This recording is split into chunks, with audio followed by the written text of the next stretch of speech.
Someone just asked what steps we have to take for top surgery. Well, first of all, we have to bind, okay? And I don't have a binder. I threw mine out, to be honest with you. We bind our chest daily. And that's number one, that's a hazard for us. Because when I was binding my chest, I had what they call cancer scares. Because I was getting lumps underneath my skin. And it was really devastating. At first they said it was a pimple. Then they said, no, it's not a pimple. Then they said it was a cyst. And they said, no, it's a cyst. Then it got to the point where the bubbles, the pimples were like really deep down. And then they had to go in and check it, make sure that it was not cancerous. So I was going through that for a long time. And mind you, I was binding ever since, I say, the age of 30. Because I didn't have no titties. And I'm telling you, I didn't have no nipples. My body was I was skinny when I started my transition. I was no more than 100 pounds. I wore a size 3 women's pants when I was female body. So you could imagine how skinny I was. So I was very thin. And then as I evolved, all of a sudden my estrogen kicked in because I wasn't on HRT. So at the age of 30, my estrogen kicked on and I ended up getting a butt and a frontal. All of a sudden this stuff just grew. And I was like, what the hell is this? I was like, well, wait a minute, this ain't working for me. Because, beforehand, I could, walk around with a t-shirt and I was good to go. But then as I got older, my estrogen started. I got man boobs. I got a buttocks. I didn't have no butt at all. They used to call me Snake because I could sleep. I could get through a window like flat as ever. I was flat. Only thing big on my body was my head. That's the only thing that was big on my body. Landon, you're sideways as always. Look at me, went sideways on that. So I'm telling them what happened, the process for top surgery. So then after we bind, because Landon just had his top surgery and I had mine 2 years ago. So after we bind, you're still binding. You have to go to a doctor. They throw us through the bus on this. We have to go to a doctor, do therapy. You trans women, I don't think y'all need any of that because I don't ever hear anyone speak about it. But trans men, we got to go to the doctor. We got to go get a therapist letter. And we got all this red tape we got to go through even if you're paying for it. They'll say, well, I need a letter. You don't need a damn letter if I'm paying cash. I'm giving you cash to run with. They want all that from us. So when we get ready to have top surgery, we have to see a surgeon. We don't see the doctor. We'll see the therapist. They said, we trans men. Okay, go get it done, whatever. And then we go to the surgeon, and then they measure. I got pictures and stuff, and Landon, you probably do too. I'll probably post them back up on Facebook, or wherever, or my YouTube. It's all over my YouTube. But they measure your chest and all kinds of stuff and everything. Take pictures of you. Taking pictures of us. And then we go back and we have the surgery. They do the same thing to make sure nothing grew. And let me tell y'all something. All you women and men out there, men, your testicles are never the same size. Your chest is never going to be the same in the front. And women, your boobies, one is always bigger or shorter than the other one. So I learned that when I went to the doctor because he said, well, over here, you're a 30-something. And over here, I said, well, how do you get a 30 on one side? And he said, nothing is ever even on your body. I looked at him and I said, well, my hands look even. He said, put your hands out. So I put my hands out. He said, which ones looks longer? I said, you're right. And he started laughing. He's like, you're a character. I said, I learned this in school, but I didn't want to believe it. So they did all that. So when I went in for the surgery, I had to lay down in this little thing. And they put the little gurney on me and everything. And I was excited. I was really excited, Landon. I didn't tell you. Yeah, I was excited. So when I went in there, they put me in. They gave me the little shot. They said, now count to 10. And I kept saying, we're going to go swimming after this. We're going to go swimming. Now, mind you all, I hadn't had top surgery for 25 years. I had not been in the swimming pool or anything. The last time I've been in a swimming pool or a lake or anything that's public was at the beach. And this little boy saw me get in the water and I had a t-shirt on. Okay, I had a t-shirt on. And little boy looked at me getting out with I had it looked like a wet t-shirt party on a man. Okay. So I jumped out the beach water, and the little boy looked at me with this. I had beard and a mustache. I was looking sexy, and I had hair on my head at the time. And the little boy said to his mother, "Mom, what is that?" And the mother said, "Oh, that's nothing but the circus." So after she said that, and I heard her, I took a towel, wrapped myself up, and I left the beach. And the people I was with said, "Flex, where you going?" I said, "I can't stay here. I cannot stay here. I just can't." And ever since then, I would never go in a public pool. If somebody had a private party, I would go, take my shirt off, do what I got to do. But when I had my top surgery 2 years ago, soon as I was able to get in the pool, I was in every pool like a black guppy. I'm just letting y'all know. I was in the water. I was swimming, stroking. I walk around the house. I go outside my apartment. Look, I go outside my apartment just to look outside on the patio, just to be like, "Oh yeah, okay, cool." But nobody takes a second look at me now that I've had the top surgery, because I can be outside. I look like a little Buddha man with a belly, because I got a belly. I look like a little Buddha man. And my top surgeon, he did some sculpting, so he kind of sculpted me out. And then within another 2 years, my surgery will look just like natural male, the male. So Landon had his surgery just recently, and what we go through, we don't really see it because we're knocked out. Y'all keep asking, what was it like? We don't feel nothing. We knocked out. When we come out, we're drugged up. We're talking stupid. Half the time, we're Yeah. saying anything. And when I came out, they said that I got home, I was knocked out. Now, so you see, some of y'all see some videos. I was snoring. They took videos of me snoring on the way home. I mean, and actually, I enjoyed the journey home because I was asleep. When I got home, I looked at the stairs and I said, "These damn stairs." Why? I don't know. I said that, but I said these damn stairs. And then I was still drugged up, and we were doing karaoke rock and roll, and they videotaped me, and I didn't know they had one of those safety safety cameras, because they left me home one day, and they had a safety camera, and it was actually filming me, and they kept the film. I have the video. They finally gave it to me. They kept the film just to show me how I was acting. I was stoned on the medication. I don't Oh, do yeah. medication like that. I So don't I'm either. just letting y'all know it's hot in here. So but I yeah, love all you guys that are being sweet yeah, to me. we I love love you all y'all. all. So, but he just had his surgery and he had some complications. I think for me, for my, it was hot. Y'all, I'm gonna do the same thing you're doing, Landon. Hell with it. We might get It's thrown hot off in of my. Facebook after this. Who a man gets hot when it's hot in the house, baby. Look, so for me, um, my journey went well. My journey went well with my top surgery. Landon had some complications. But how does it feel to have your top surgery right now? I feel on top of the world. Like my whole demeanor and life is completely different. Like I know it might sound stupid to some people, but like that small thing of getting your chest taken off you after so long. I mean, I've had my chest for 26 years. So it was just like, and plus, growing up with the family that I have, Right. religious background, and they have completely ghosted me ever since top surgery. I'm actually okay with it. I'm fine. Like, it doesn't bother me because I'm so happy. Like, yeah, I did have complications, and my body still doesn't, I still have body dysmorphia, Right. but I'm getting comfortable with it every single day because this is a week and a half post-op. Yeah, I mean, Right. not post-op. Ugh.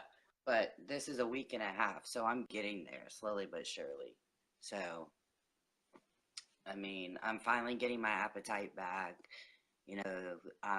I stopped taking the meds probably the third day, Right. but the left one is still causing me issues. My left chesticle, as I call it, is still causing issues. It's Right. tomorrow I go for the doctor to see if they take out the little drain that's left, and then I should be fine, and then I'll be able to take a normal shower, not a horse bath, as I call it.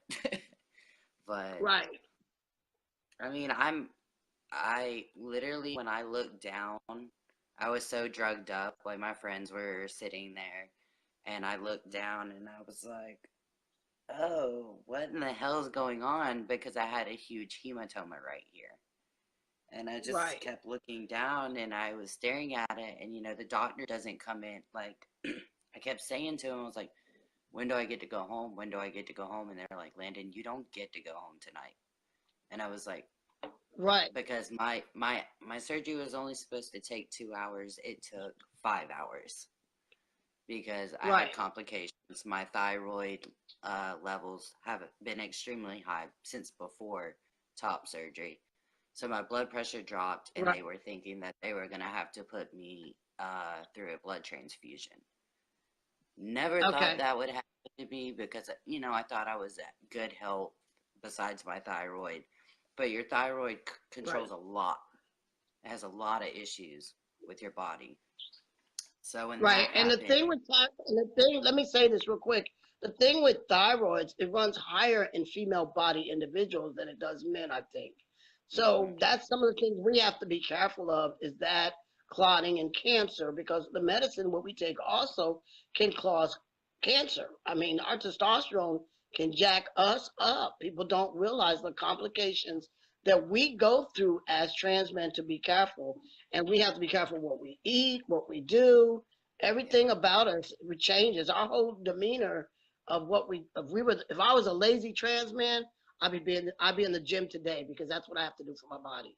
I've got to let my that's what blood I keep tell people circulating all through the me. time. I tell people constantly, I'm like, because, people will inbox me and be like, uh, what are the complications? Like, what can happen with testosterone? I'm like, putting your body through that stressor basically, because you got to think about it. In our female bodies, we're putting a foreign chemical into our bodies. Our Right. body is made from female. Like, I know a lot of trans guys don't like that term, but it's true.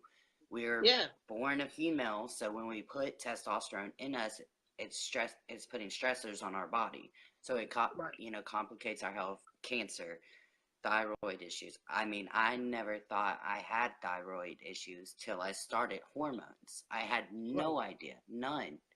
And then I started passing out at work, throwing up, lightheadedness, like basically in a fog. And Right. I kept asking him, I was like, what's wrong with me? Something's going on.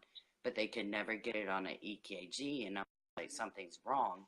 Marshall of Atlanta, she paid attention to me of how I was describing it and took my blood constantly trying to see where my levels were with my hormones and without doing a shot. And Right. she was like, Landon, she was like, it's your thyroid. So right now I'm in the process of going to a thyroid specialist to see if I need to be put on a medication to level out my thyroid because right now my levels are way too high and it scares her. But it's not gonna prevent me from doing my hormones. She just wants to make sure that I get my levels lower. Right. And plus I Right. have high blood pressure too as well. So I've been watching, what I intake. Like I've been trying to stay away from soda a lot. I've been drinking Right. water constantly since surgery. So, And that's the thing a but lot of people don't realize. We go through a lot of complications. I know the girls do too, but we go through so much because when I started, and this is what my doctor told me, he said, the one thing about you being so frail, your muscles, and we talked about this before, your muscles are going to recreate themselves around those frail muscles. So you're going to have to build up your stamina and everything else. And because you come from having estrogen in your body moves slower than the metabolism of a man. So now you're putting estrogen, putting testosterone in your body. Now your heart rate's going to go up, and your levels, mm, you're going to have to keep your levels balanced as far as your heart rate, your sugar, exactly. and all that stuff. We have to keep above water. So when I go to my doctor, every time they see me, they go, "Wow, you're so healthy today. What are you doing?" I'm like, "I'm eating, sleeping. Well, I don't sleep. That's a lie. I'm eating, drinking, and exercising and taking care of my body the right way so I don't shut down. Because a lot of times, a lot of trans men we don't hear from for a while, they start dying in their sleep because they end up having a heart attack and don't even know it. Yep, I've heard that constantly lately. And another thing I've been hearing about lately, and it breaks my heart to say because I've seen it a lot lately. Like not only just like through my timeline, but people trans men committing suicide, like mental health. That is a very important thing for most trans guys too as well. I'm not saying that's not anyone else. I'm not saying that by no means, It's but a hard thing. It's a hard thing because it's a hard lot when you're transitioning. It of, change you got all these emotions going through your head. You're overwhelmed. Some trans guys don't have acceptance. Like I I get struggle with that. my depression every single Yeah. day, but I try to, balance it out with my own way. So that's one of the things like I've been seeing more guys have been coming to me about it because they're like, well, how do you deal with it? And I'm just like, Mm, well, I honest to God, I pray to the universe and pray for strength, because some days are harder than the others, especially with all the emotions that I deal with. But right. also one of the things that we have to do, we have to go through therapy to be put on hormones. So they have to make sure that you're mentally prepared to go through it. So like we actually have to have a T letter proving that we were clinically diagnosed with gender dysmorphia and we're going through the stages to get our T letter. Right. So that's another thing that most people don't. I mean, I don't know if trans women have to go through that, but I know we do, and that was just like a hard thing for me because you have to speak on things that you necessarily don't want to talk about, Right. but you Right. have to because they want to make sure you're not just doing it out of whatever, because it's the new thing. Because I've seen people do that, and that's one of the things that upsets me is I had this person come to me and say, I decided I wanted to be trans one day.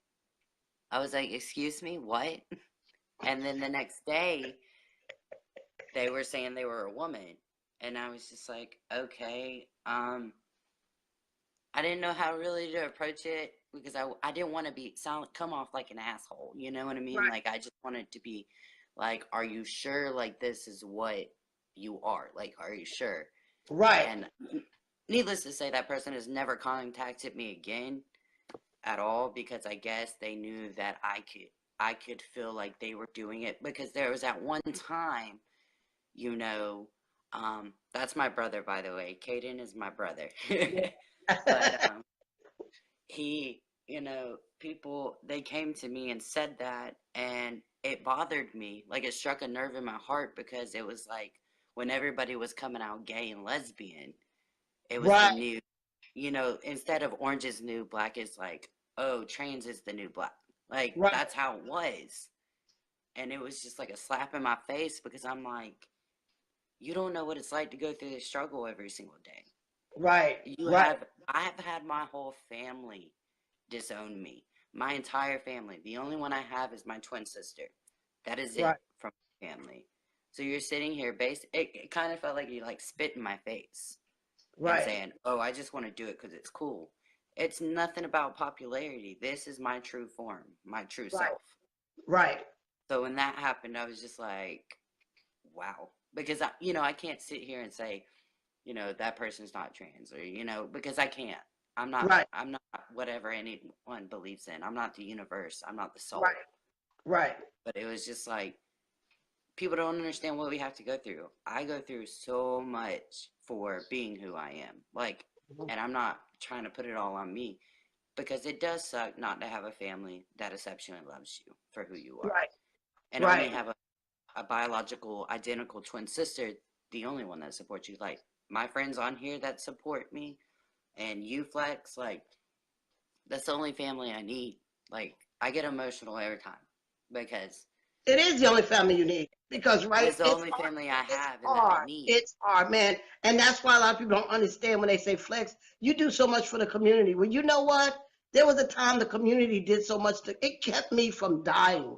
It Yeah, reminded me that I was valuable, and to be valuable, I give back. So, exactly. and that's why I've been doing this for so long because, when I first was visible, I did it for me to expose it to the million of people I've known because I did acting and modeling beforehand, and even the old agent that let me go because I was trans. And then I was just like, I'm just gonna let everybody know. Like, how do you tell people you're trans? I'm going on the Murray Show, and I'm gonna tell everybody I'm trans, and somebody gonna see it. So after 3,000 million people done seen it, everybody has seen it. So I was like, good, I ain't gotta say nothing. My mouth is shut. My whole family, my mother's family, they found out. My mother was crazy over it. She felt like I was being selfish, and I said, that's not being selfish. What's being selfish is that you're so worried about what everybody's got to say about me than worry about what I'm going through as a person right now. Yeah. That's My what's parents selfish. told me that I did it to spite them because I Yeah. was trying to get back at them because of how they raised me. And I'm over here like, no. And then like 2 months later, my older sister, my twin sister, came out as a lesbian, and they were like, "We had so many plans for you two, and y'all just ruined it all." And me and Zena are just like, but we're trying to be true to ourselves. Like I'm not gonna say like I attempted 6 times because I was so bothered with Yeah. myself. I didn't like myself. I prayed Right. every single day that I would be fixed because I couldn't look at myself because I wasn't what my parents wanted. And then it came to the Right. point where it was like, fuck it all. I'm taking off this t-shirt. This is who I am. Like I tore it off and I was like, and if anybody doesn't like it, they can go screw themselves. Like that's where it was at. And Right. I did. I lost a lot of people.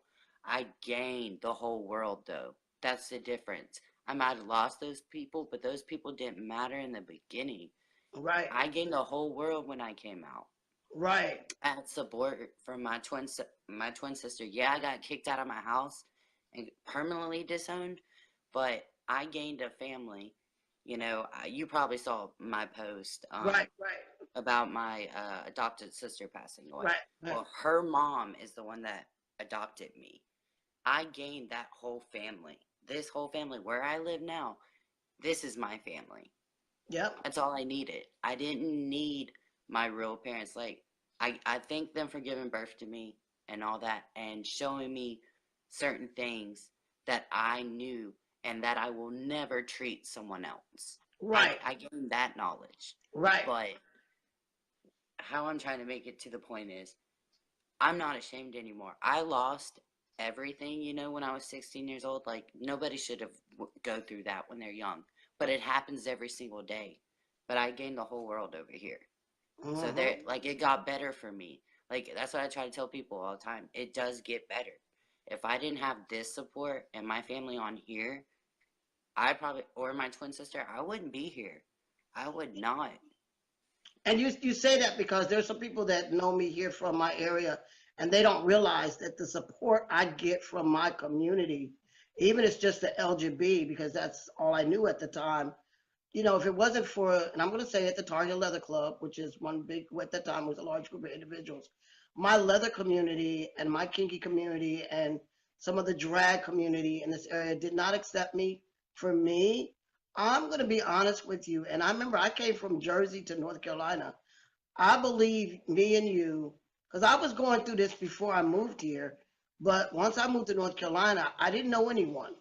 And Yeah. and then I got to know the community and I got involved. But, if it wasn't for the community supporting me, Landon, right now, this conversation for all these 19 people or more that's watching this, I would not be here.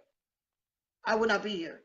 I've done I many wouldn't be things. here either. I've done some things. I've lived here in this state and I've done some things to not be here because I was so ostracized by my own family in the South and out and being who I am.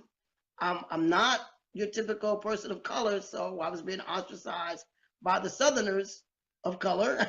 So I was just getting all kinds of chaos in my direction, and I've always been alone as a trans man of color.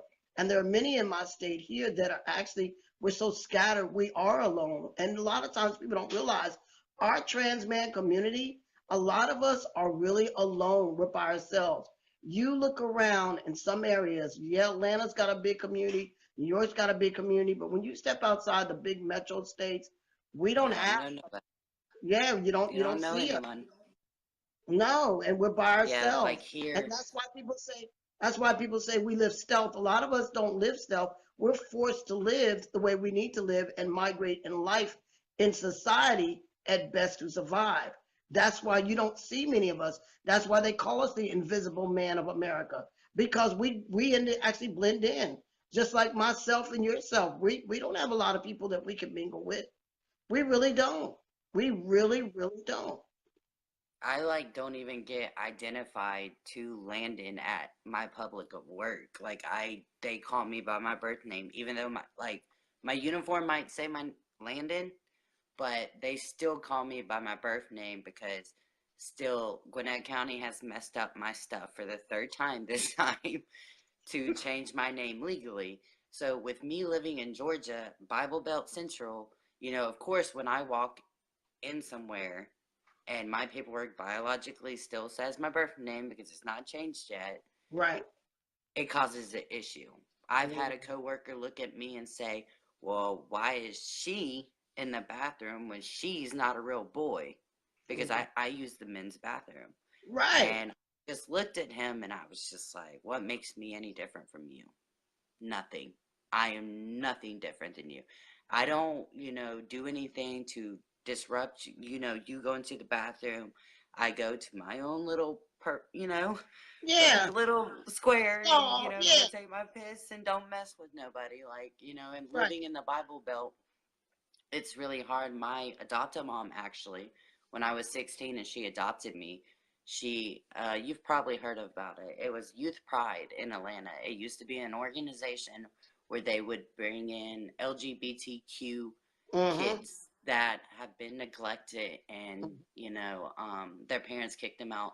And they would put you in a room with kids like you so you would feel comfortable talking about your Right. issues and what you faced. And I am so thankful for that because that's how I got to experience it a little bit. Because, with my real parents, I wasn't allowed to have any of that. Like, I grew up in fundamental Baptist, long hair skirts, dresses, no makeup, no cleavage, no nothing. I was raised Bible Belt, Bible, hell and brimstone.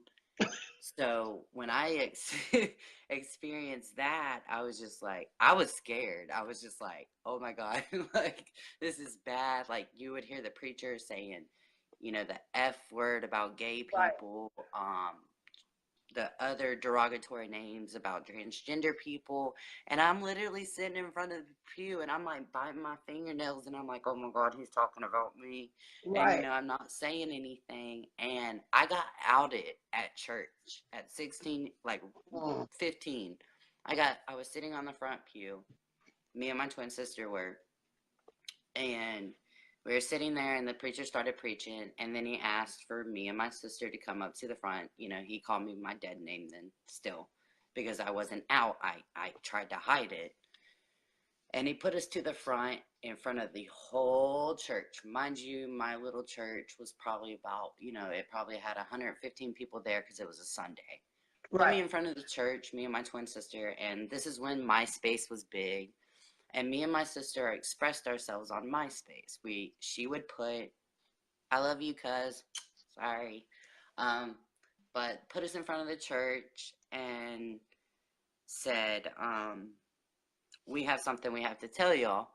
And they basically said that my sister said she was a lesbian, and that that I was identifying transgender. They said, should we cast them out of the church? And so my father was standing right beside us, and my the preacher looks at my dad and says, "What should we do to them?" And my Wow. dad was like, "Have your way with them." That's a witch hunt. That was a damn witch hunt. It Oh my was a witch God. hunt. It was a witch hunt in Putnam County, Georgia. And my dad looked at him and said, "Do what you want to them." And then the preacher looked at him and said, "Should we cast them out of the church? We'll take a vote." And he also said that we can take a hit, like a physical hit on them. And the people raised their hands, and they did. They raised their hands, and needless to say, me and my sister got kicked out of the church, and every single person that was sitting in there got like a physical hit on me and my sister. Oh my And God. literally, they walked us to the entrance of the church, literally while my father was still standing in there, and locked the door behind us and wouldn't let us go back into the church. So with being in the Bible Belt, like, I still, like, it's nothing like that, but it's still, like, there's some days where I face it more Right. because people don't understand it, nor do they care to understand it. Like, I told you about the situation that's going on Right. with work right now. Like, that's one of the things that's really upsetting me because I work my butt off. Butt off. Yep. And for him to say that it was a disease that I had body dysmorphia, like, you know, the call came from San Diego. Like, San Diego. Like, you would think, Wow. like, you're very open-minded at San Diego, California. Like, that's like gay capital, as they call it. And he's literally talking to me on the phone saying it's a disease that I have because it was selective surgery. And I was like, I have body dysmorphia. He's like, well, it might cover it. I'm not sure. It just depends how your work feels about it. And I'm like, are But you this is kidding me? but this is through your insurance, right? Yeah, So insurance what through does your work. job have to do with you getting surgery? I don't know. I have no idea. It really fucked with me. Yeah, Needless to see, say, like, this is I what we go literally, through. like, I started, like, Yeah. sitting up, and This is I this is talked to what my this mom, is and I what was we like, go what through. is this? And she was like, Yeah, honey, she was like, I don't know. this is what we go through, people. This is what we go through. We go to work, we get this insurance, and when we get ready to have our top surgery, they decline. Look, I'm gonna tell y'all a story. I had insurance, and I was ready to have my top surgery, and I was so excited. I got insurance. I feel like the shit. Yeah, buddy, I'm gonna get my top surgery. I went to a doctor right here in my area, and he probably was not trans aware. And I said, well, I'm gonna go to this plastic surgeon, and check him out. I walked in and he said, well, first of all, your insurance is not going to cover this. And we don't do this here. Now, mind you, I live in Winston-Salem, North Carolina, one of the capitals of medical schools, okay? Yeah. Big time. They do a lot of research here. So I'm sitting there thinking, there's got to be a damn surgeon doing something in this damn town. Hell, they do breast augmentation and breast implants. Somebody got to have some kind of skill. So he said, no, we don't do this here. You're going to have to go somewhere else in the state. And I'm thinking, no, I want to do it near home. Why should I have to travel outside of home for surgery when I could probably do it right here? No, we don't do this here. Now, mind you, I was about ready to just let go because all these years, I got my money. I'm ready to do this surgery, and I have insurance. I have my deductible. I'm ready to do this insurance. And he says, well, I'm sorry, we don't do it here. We could find someone else in the area that might do it, but I doubt that's possible. There's no possible way you'll find anyone in Winston-Salem to do your top surgery. I said, wait a minute. I'm going to put it out. I'm blasting it right now. I said, wait a minute now. There's got to be somebody. Now, mind you, I went from being happy to seeing a surgeon to, you know what, I'm going to just slip my wrist and say, fuck it, if nobody can do my surgery. Okay? So I was depressed at that point. He said, I can ask around and ask the other doctors. Well, another doctor came in and he said, how are you? And I said, I'm not too well right now. I was just told that I can't even have surgery in my area. He said, no, I've done surgery. This is how good the universe is. The universe wasn't going to let me slip my wrist. He said, no, I've done surgery before. Now, mind you, I've never heard about this doctor. I don't know about his skills. I said, okay, let's work on me trying to get that taken care of. I went through the steps, the process. My insurance company sent me to a required doctor. She was doing all the tests. And as soon as I was getting ready to get the surgery, they discontinued my insurance. Mind y'all, this is what they do to us. They discontinued my insurance. All my paperwork, gender change, everything done already. It had already been done before even surgery. So he was putting it under gynecomastia, where men have big breasts. They cancel it. Because, when they pull up stuff, it still shows up. Yep. So I was really upset. So during that process, this is how the universe, I hate the fact that I fell, hurt my knee, now I'm unemployed, and I'm now on disability.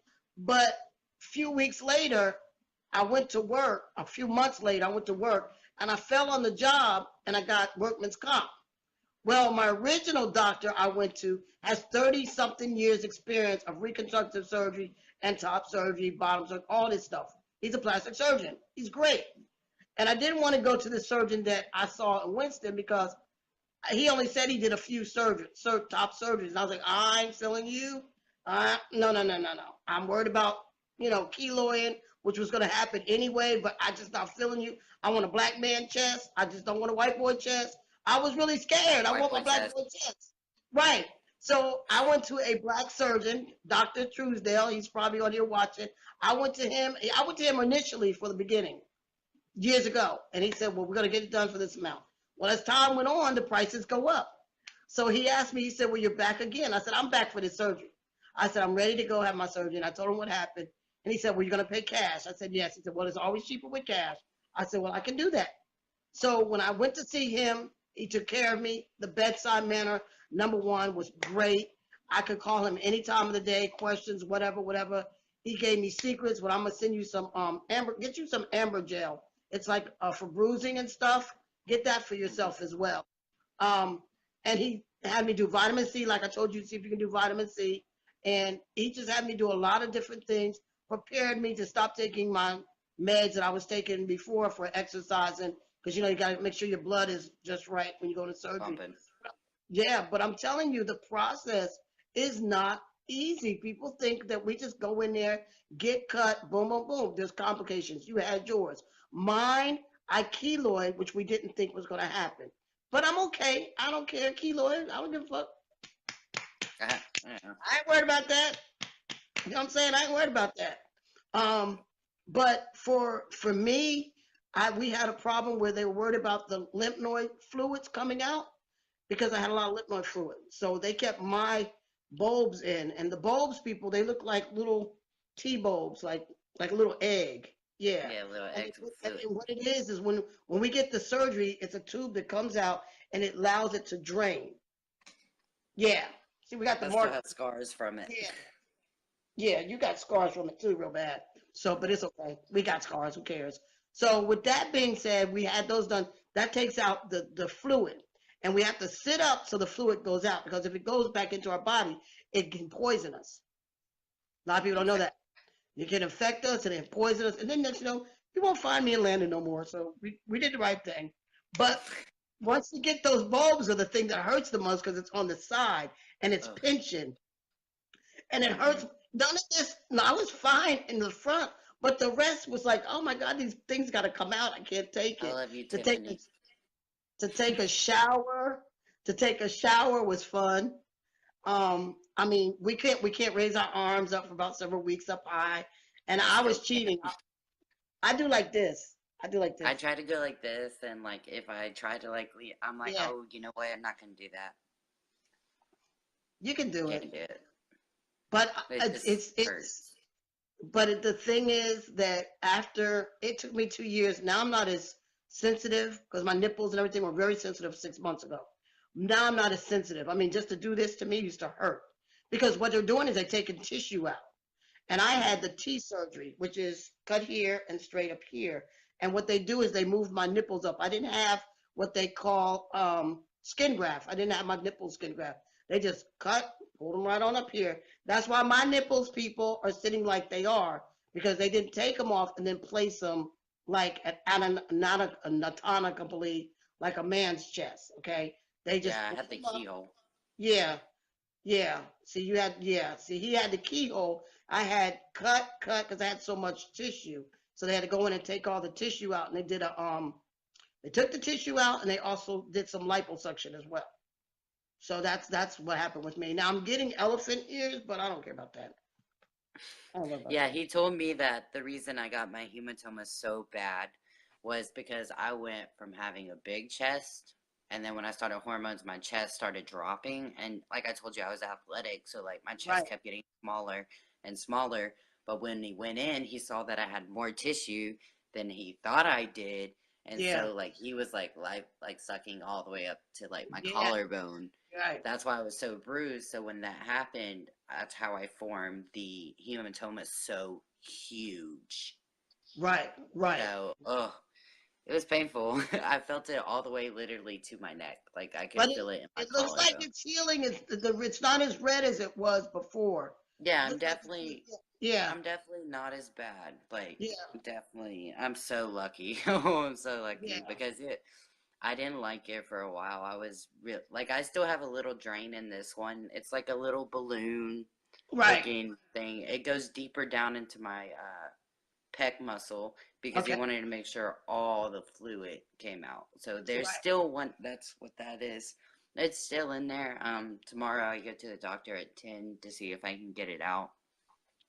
But I feel like I won't have any problem because I'm still trying to get my muscle back because you can still see where it's like sunken in right here where the drain Right. was. Right. Right. Eventually it'll come back, but Right. It will, because mine came back too. Mine came back too. But I'm telling you, after you get it done, after a year, you're gonna be like, the pain. You may not be as painful as I was. They had to go all this. They had to take all that skin off and everything off of me because I had so much. I had so much tissue and everything. I And know for you him, were in pain. no, I wasn't. I was actually itching more than anything. This shit was itching. The It's itching was driving. No, that's what was driving me crazy. The itching was because I was literally like begging my twin sister probably on the second day. I was like, and it was so tight on me, like so tight. And yeah, then what they had done, my doctor, like, he wanted to make sure I wouldn't touch it. So, like, Tiffany, you're stupid. I love you. But he literally did it so tight and he put the clips on it and taped it so I would not loosen it at all. oh, At all. So he was like, I'm not going to let you touch it. Don't loosen it because it had to be so tight because of my hematoma. right, But I was literally begging my sister. I was like, Zena, just take the fucking tape off and scratch my back, please. And she's like, Bubba, I can't. And I actually have, like, I guess you could say, like, burns from the drains or something, like a rat right, burn type thing I had. And I have it on this side too. You can see the scar from it. But, yeah. like, they were like, it was itching I, so bad that I was getting, like, literally, I threw a temper tantrum because I was itching so bad. Xena was like, if you don't shut the fuck up, Landon. And I'm like, Xena, I'm like, please just itch my back. Because I could, I can't reach it. And I still right, can't fully reach it. But right. that was the worst. I felt like I could cry because I was itching so bad.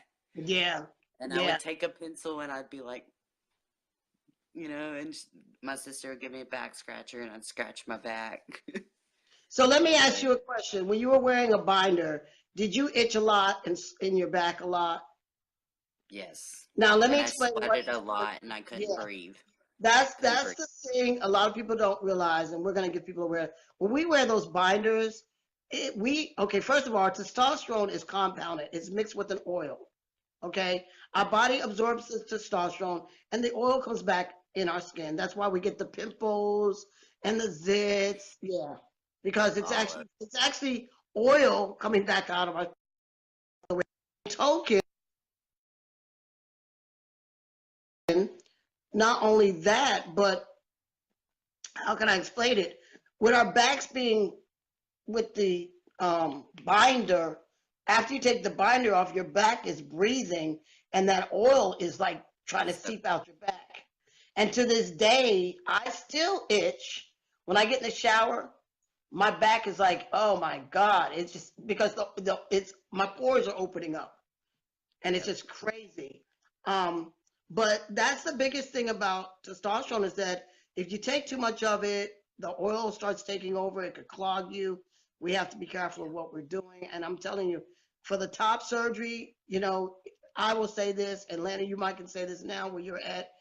I'm so glad I've had my top surgery. The freedom to live as I desire is awesome. I love getting up without a binder on my back. I love getting up, put Yeah. on a shirt. Sometimes I just leave it open and be run. I be like running like cool peppermint patty or something. You know, Yep. um, I just not to be confined. It's a freedom thing for me. It's something for 20 something. You got to think about it. I've been wearing a binder since okay, 20 something years. I can't even tell you how many years. And to take that binder off at the age of 54 is a great feeling for me. I And for know it you is. to take it off at your age is a great feeling.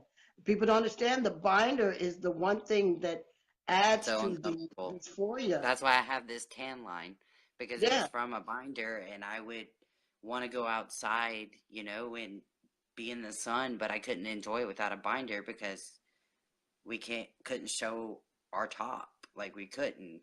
And that's where I have this tan line from. It's from a binder. Sadly, now I can finally live without it and, not have to have one, but it's a struggle. And then you can't breathe, and don't ever fall asleep in it because it can break your, ribs and stuff. yeah. It can stop you from breathing. And if the binder is too tight, it can actually break it can suffocate you as well. So we have to be careful with what size binder we get. And some guys that are very big chested in their female body chested, they're so big. Sometimes they're wearing one binder and clothes on top of it. Now imagine them wearing 3 or 4 layers just to hide that binder. I'm sweating for them because you know what? I sweat with one binder. But dang, for all those clothes some of them are wearing on top of that binder, Yeah, that's a just to lot. conceal it. Just a lot. So the girls have it easier. I'm going to say this. The girls got it easy. When they tuck, it is not as bad as binding. I'm just going to say that. I'm just saying that. The girls, there's a little bit of meat, boom, boom, slap, slap, boom, that's it. Us is like a whole, yeah, Yeah, yeah, yeah. Mm. yeah. It's hot. I'm just saying, it's a lot of Thinking freedom. about it even makes me sweat. Like, I'm just like, no, thank God I don't ever have to do that again.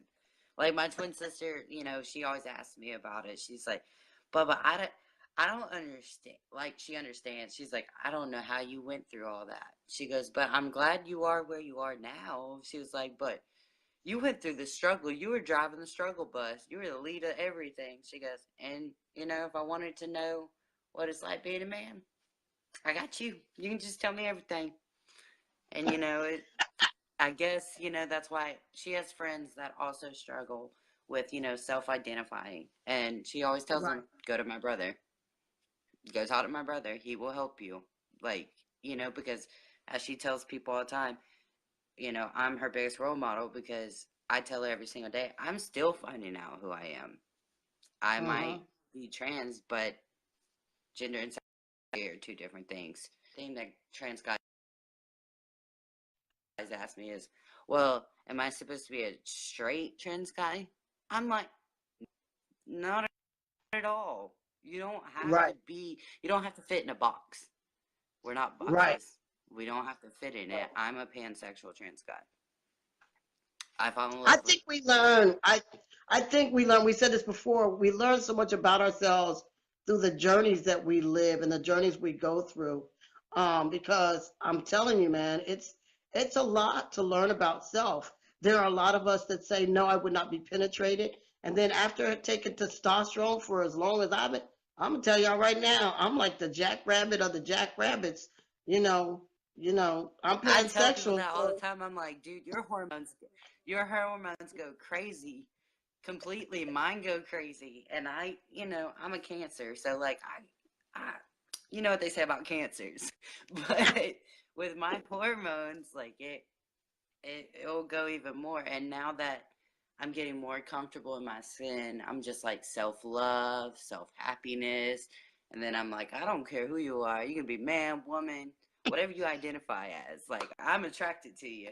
Like, I look at hearts, not parts. So if right. you're hot, okay, well, all right, cool. Like, it But doesn't that's how bother me men anymore. are. Like, I used But to you be, know what? like, That's how men are. It's like they like some men are like, well, let's say now the world is changing. We're gonna say 50% of men out there are like that now. It used to be 35, now it's 50%. A lot of men are, well, I don't know, it might be 70%, some on the down low. So, it's a lot of men are just like that. They're like, okay, if you look good, let's go. But they ain't gonna tell I'm nobody. guilty. I'm guilty. I used to say no, no, no, and now I'm like, yes, yes, yes. Like, I'll see a fine ass man walk past me, and I'll be like, damn, boy, fine as hell.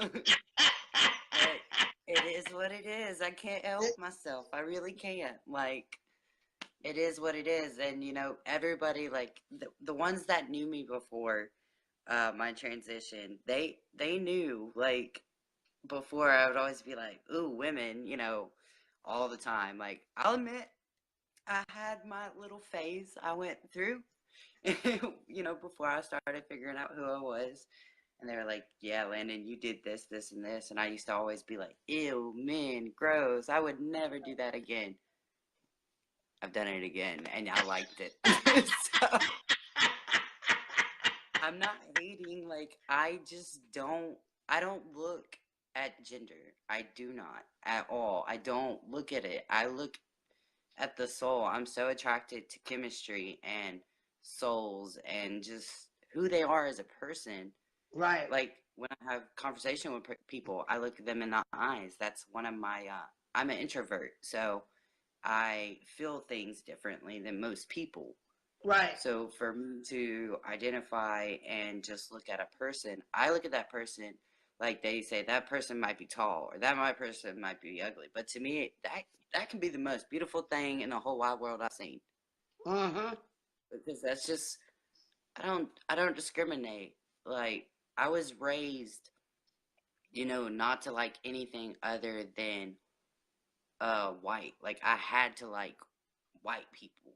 Like, Right. you know, be in relationship with white people because Right. where I'm from and how I was raised, my father is racist, and I just remember looking at him and being like, "You are so fucking ignorant and so stupid," because that is not me at Right. all. And then I Right. look at myself now and I'm like, "Well, my daddy wouldn't be proud of me, but I don't give a shit because it's just like I love black, white, purple, green, yellow, Right. whatever. I'm proud of Right. who I am. Like, Right. I don't discriminate.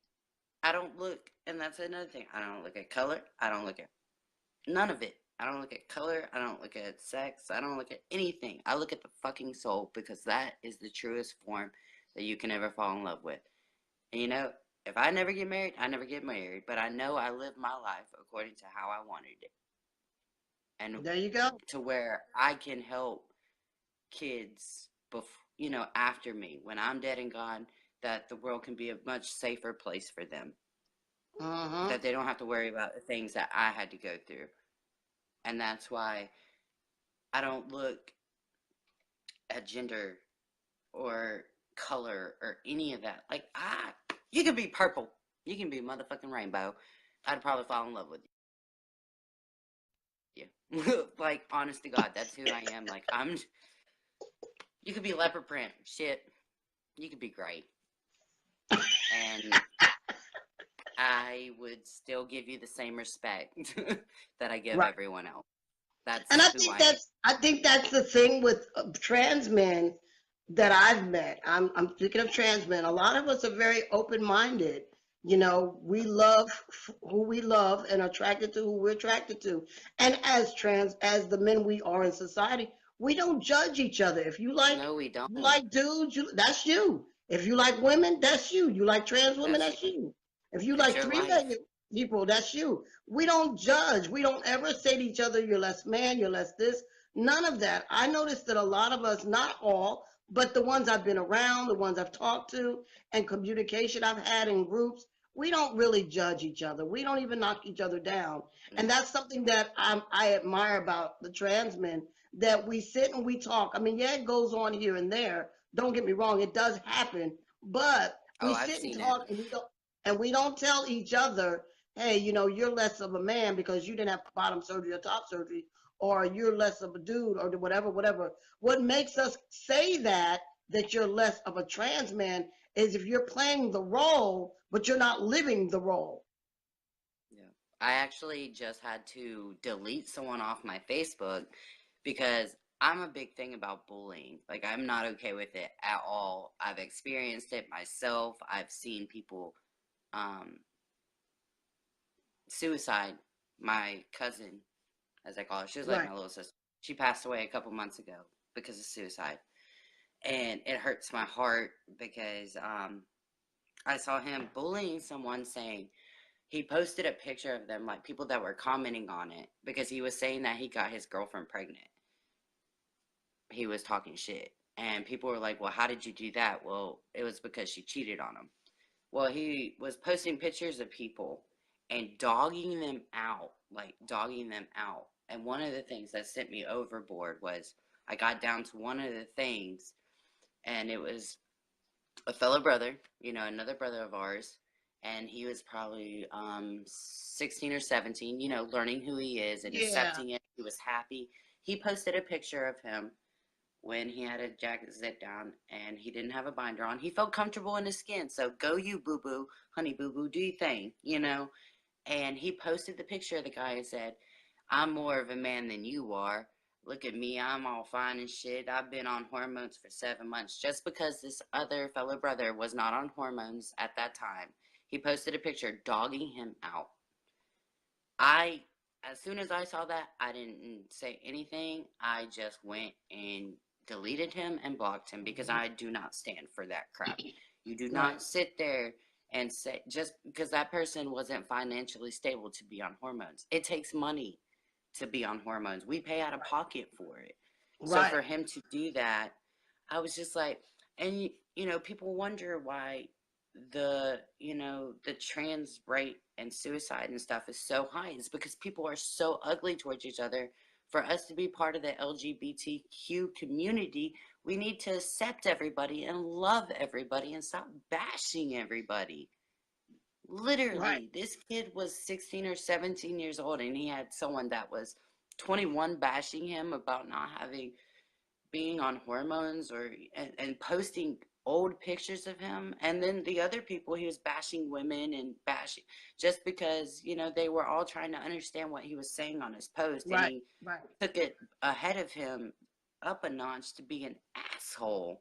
And I was just like, haven't you learned that bullying gets you nowhere in life?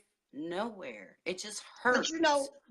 Sometimes we repeat patterns without realizing that we're repeating that pattern towards someone else. And I think that's why, like, he was doing it because he experienced it himself.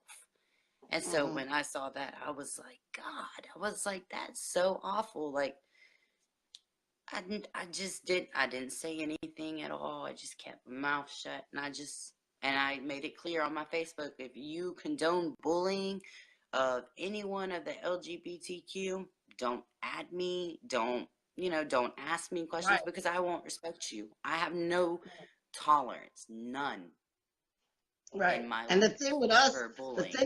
it's not our right to judge, and it's not our right to Mm-mm. tell a trans man wherever journey they're at. That's like me telling you, oh, okay, dude, well, you'll be 100% guy and that's you getting your top surgery. No, you are where you're at. Everybody's journey is not going to be the same. Like you It's not. said, it costs to do this journey. This is a livelihood. People keep calling this a lifestyle. I call This it a was either life livelihood. or death. This was life or death, literally. Right. I told them if I didn't have my top surgery, I probably would not make it. And that was the truth. That was honest to God. It was a life or death situation for me And that's for a because I lot of couldn't us. keep doing. People just don't understand it. That I'm hoping by, like, as I get older, maybe it will change, and I want to be able to try and help that change, and that's why I make my vlogs the way that I do, because I try to hit every topic that I can think of because I want to help. Right. I want this world to be a better place with everything that's going on. But what people aren't understanding, we are the change. We as Right. brothers, Right. us Right. together, Right. with you being a man of color, me being white, like, we are the Yep. change. We are the change. We cannot keep, like, I've seen other trans guys, like, all about, like, men of color, we're all equal, all of us. Like, I understand times are different nowadays, but back in the day, Stonewall, for example, Stonewall, all the crap that happened, you got arrested for being who you were. And then the beatings back in the day, like, I want to be that change. I want to see the world keep changing. I want change. And Right. it breaks my heart because people can't bring that unity together to change it. they're stuck on hate, and it's just like, why? Why? It's just hurt. It literally hurts my heart. Literally Let me hurts ask my you heart a that we question. can't come together. You know, it's amazing because all you brothers that come on, my Caucasian persuasion with privilege, come on here all the time, and you guys are so open minded that we roll together. But let me ask you a question because there are some Caucasian um, persuasion with privilege trans men out there that I've don't seen come them. back, that don't come back to our own trans community of color and help us in a way to assist us with their privilege. What do you feel about that? That's fucked up. It pisses me off. Honestly, when I see it, I say something about it because, like I told you, and I told everyone, I grew up in a family that was racist, and I've heard, okay, I have black in my family, and I've heard them say racist things towards my cousins because they're half black and white. And, I've heard everything. And growing up in the South, you see everything, you hear everything, and it Right. infuriates the fuck out of me because it's like, you not remember when Martin Luther King, stood there and was freaking doing everything he could to make sure that we had equal rights? Think about the ones before us that tried to fight for our equal rights. Not only for, black lives. Everybody's life matters. So when I see a white trans brother not stick up for my other brothers, regardless of color, that pisses me off highly. And if it happens in front of me, I say something real quick. Like, you just don't. Even with trans women, like Thrive for 35. I know you've probably heard of it. It Right, was right. it was the black trans women that were being murdered. I I will never in my life understand why people have to take their like, I'm white. I can't help that. I can't. I can't. But I would want to like step foot in your shoes one day so I could experience it myself. So that I could go out and be like, what's the difference? So I could just let everybody know. Like that, I know that might sound weird, but it's like I've experienced myself. I've seen it in front of my face Right. at a gay bar. So I've seen it happen in front of me. But I will never know what it's like in your shoes. You know what I mean? But when Right. I do see it, it pisses me the fuck off. And I don't Right. like it and I don't condone it. So for a white trans brother to bash a man of color in front of me, oh buddy, you got another thing coming in front of me. Right. Because I don't condone it. I do not understand why it has to be like that. I will never in my life understand it because I guess everything that I was shown when I was younger, like with the racism and seeing things that was so god awful, made me not want to be anything like that. Nothing like. I tell people all the time, my dad is probably highly disappointed in me. I mean, I know he is. He's told me because I'm not racist. I'm not straight. I'm not a girl. I'm not marrying the preacher's son. Like, I'm everything, Right. I'm for equal rights. I'm a feminist. Like, I'm everything my dad doesn't want. So might as well make him more man. I told him that not too long ago I was dating um, a, a man of color. My dad was furious. He was so mad. But I loved it. I I was just like, he's amazing, Dad. Like, he was like, I don't care. That's nasty. And I'm just like, and there's a block button on my phone, so you can go ahead and block me because I don't care. I I don't care. Like, it's just, I wish if I had a magical power, I would make everyone the same color just so everybody would shut the fuck up. or if or if I could, I would just want to be in your shoes one day so I could just say, "Hey, I know that experience, and I'm sorry you have to go through that." Because you can tell someone you're sorry, but Right. you can only say sorry so much. If I could go Right. back to my ancestors and fucking scoop their eyeballs out with spoons for doing the fucked up shit they did, I would. But I can't. I can only make the future a better place. That's the only Right. thing I can do. Because we don't, Right. the past is the past and it happened and I can't change it. I wish I Right. could. God, I really fucking wish I could. But I can only make the future safer for men of color Right. and safer for other brothers like me and other brothers like you and sisters. Like that's my goal is to make it Right. safer. It Right. just fucking pisses me off and breaks my heart that you have Right. to go through that. Like I'm a very emotional guy. I'm a Cancer. So hearing that you have to go through that, it infuriates me and it makes me sad because you shouldn't have to. And I tune into your show all the time and one of the guys was talking about like it was hard for his family to accept it because he was black and that his family was Christian, just like mine. It's kind of like the same concept, except it was different. You know what I mean? Like, we all have similar stories, but there's one thing that's shadowing it. And that's what irritates me about it. It's just, why do people have to look at color? Like, why? Why can't we Right. just be who we are and just how I plan to do is make it a safer place for men of color? I'm so tired of turning on the news and seeing that another person of color is killed for color. Like I don't it it literally breaks my heart because Yeah. I saw another trans woman was killed. Like So here's my idea. You ready?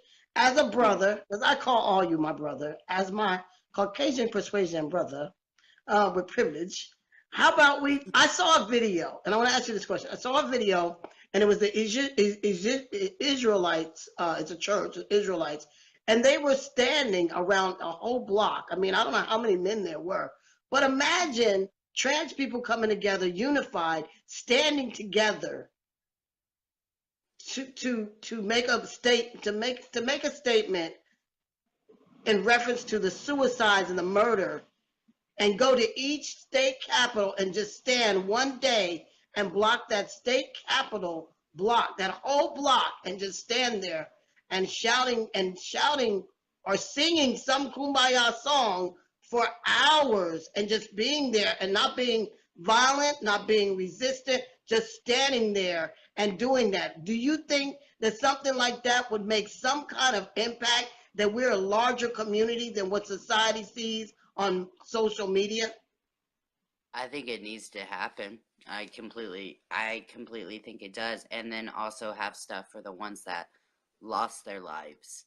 The ones that are no longer here anymore because someone's senseless fucking idiotic self took them out of this world because they didn't understand it or they didn't care to understand it.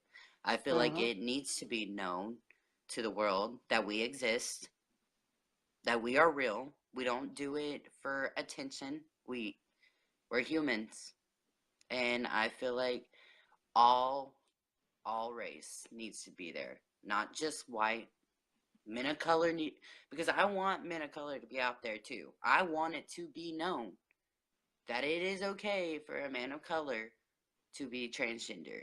That it's okay because I want to pave my way the future for them. I feel like if we come together as one and show that we don't look at race, we don't look at anything like that, like I feel like it would help. Because we're I not doing anything now as a community. We're not doing anything now. And the thing is that a lot of us as trans men, we feel like we're our sister's keepers, but then sometimes we feel like our sisters don't have concern about us. But that happens, but still I have concern about community. I think we need to look at the fact of community and looked at, okay, it could have been one of our brothers that was killed somewhere, because we get raped as trans men. We are yes. raped, Sometimes we're beaten and raped, and they don't even put it in the paperwork because they still identify us as domestic violence, or as a woman, they put us under that woman category. So we don't even get counted for a lot of things. Same thing with HIV testing. We don't get counted. Our bodies don't get counted. They account our bodies as being female body. So, because the numbers are lower than it is for men of color with HIV or STDs, or, men in general, but they kind of make the numbers lower. So we as trans men, a lot of times we don't even get counted. Nope. In the right way. I feel like we just need to audit, like go to a state capital somewhere and just because you also with the bathroom whole ordeal about when they were fighting about go to your designed biological bathroom. If I walked into a female bathroom, they would be looking at me funny. They'd be like, what the hell is he doing in here? Right. So I feel like we all just need to come together and in unity as one, because part of the LGBTQ, it's all of us, brothers included. Don't go bashing on another, the other community just because, you can, or freedom of speech. But I feel like, we need to let them know that we are here and we are proud. We don't need to be ignored, because it's not fair. It's not fair to be ignored, because at one time, I remember feeling like I had no one to go to and no one to talk to about my issues. And now I have the whole world in front of me. Social media does help. Social media does help a lot. When I was younger, I didn't I had MySpace, but who the hell was I going to talk to on MySpace about, oh man, I'm transgender. Who am I supposed to talk to, And I'm actually finding more and more trans people as I started my progression in transitioning. More people have added me, more people have followed my transition, and more trans guys are adding me, and that's how I feel. I feel like we just need to stand together, have a silent protest, and just let people know, we're here, we're queer, and we're proud. We're proud of who we are, and we're not invisible. This is real life, and this is who we are. Right. And we're not going anywhere. You can knock us down, but we're going to get back up. That's the thing. You can knock us down 10 times, we're still going to come out proud. I mean, I did. I brushed that shit off my shoulders, and I just kept going. Yeah. So, I feel like we should do it. They have we're gonna work on that. You and I are gonna work on that. We're gonna start that off. And you should come to Pride this year. I'm gonna try. I can't promise you the world. If I gotta get you here, I will. Okay. Because I'll be there. We're gonna figure. And this is my first Pride without my shirt. So. Oh well, yeah. I gotta be there for you if I can get there. I definitely will be there. We've got somebody else who's gonna come on. Chris wants to come on. But Landon, I thank you so much, and share. And I appreciate you, brother. I really do. I'm so excited for you. And this job thing, this too shall pass. Just be patient, stay focused. Shoot, just start looking for something else. Because maybe that's not where you need to be now. That's a closure in your life. Everything is a change. And as you evolve, you'll become an in it. It's like me. I'll tell you right now, as I evolved, each day, it's like I'm jumping in a new pool. I'm like, well, Dad, what happened? Well, let's go to the next one. You'll learn to just keep on going. Maybe I can find a job that, that will influence me helping others, what I want. Right. So maybe that will be my best. I'll find my way. But I have my path. I got to keep going. I love you, man. You got to keep it moving, baby. Keep it moving. All right. Thank you, Landon. Bye.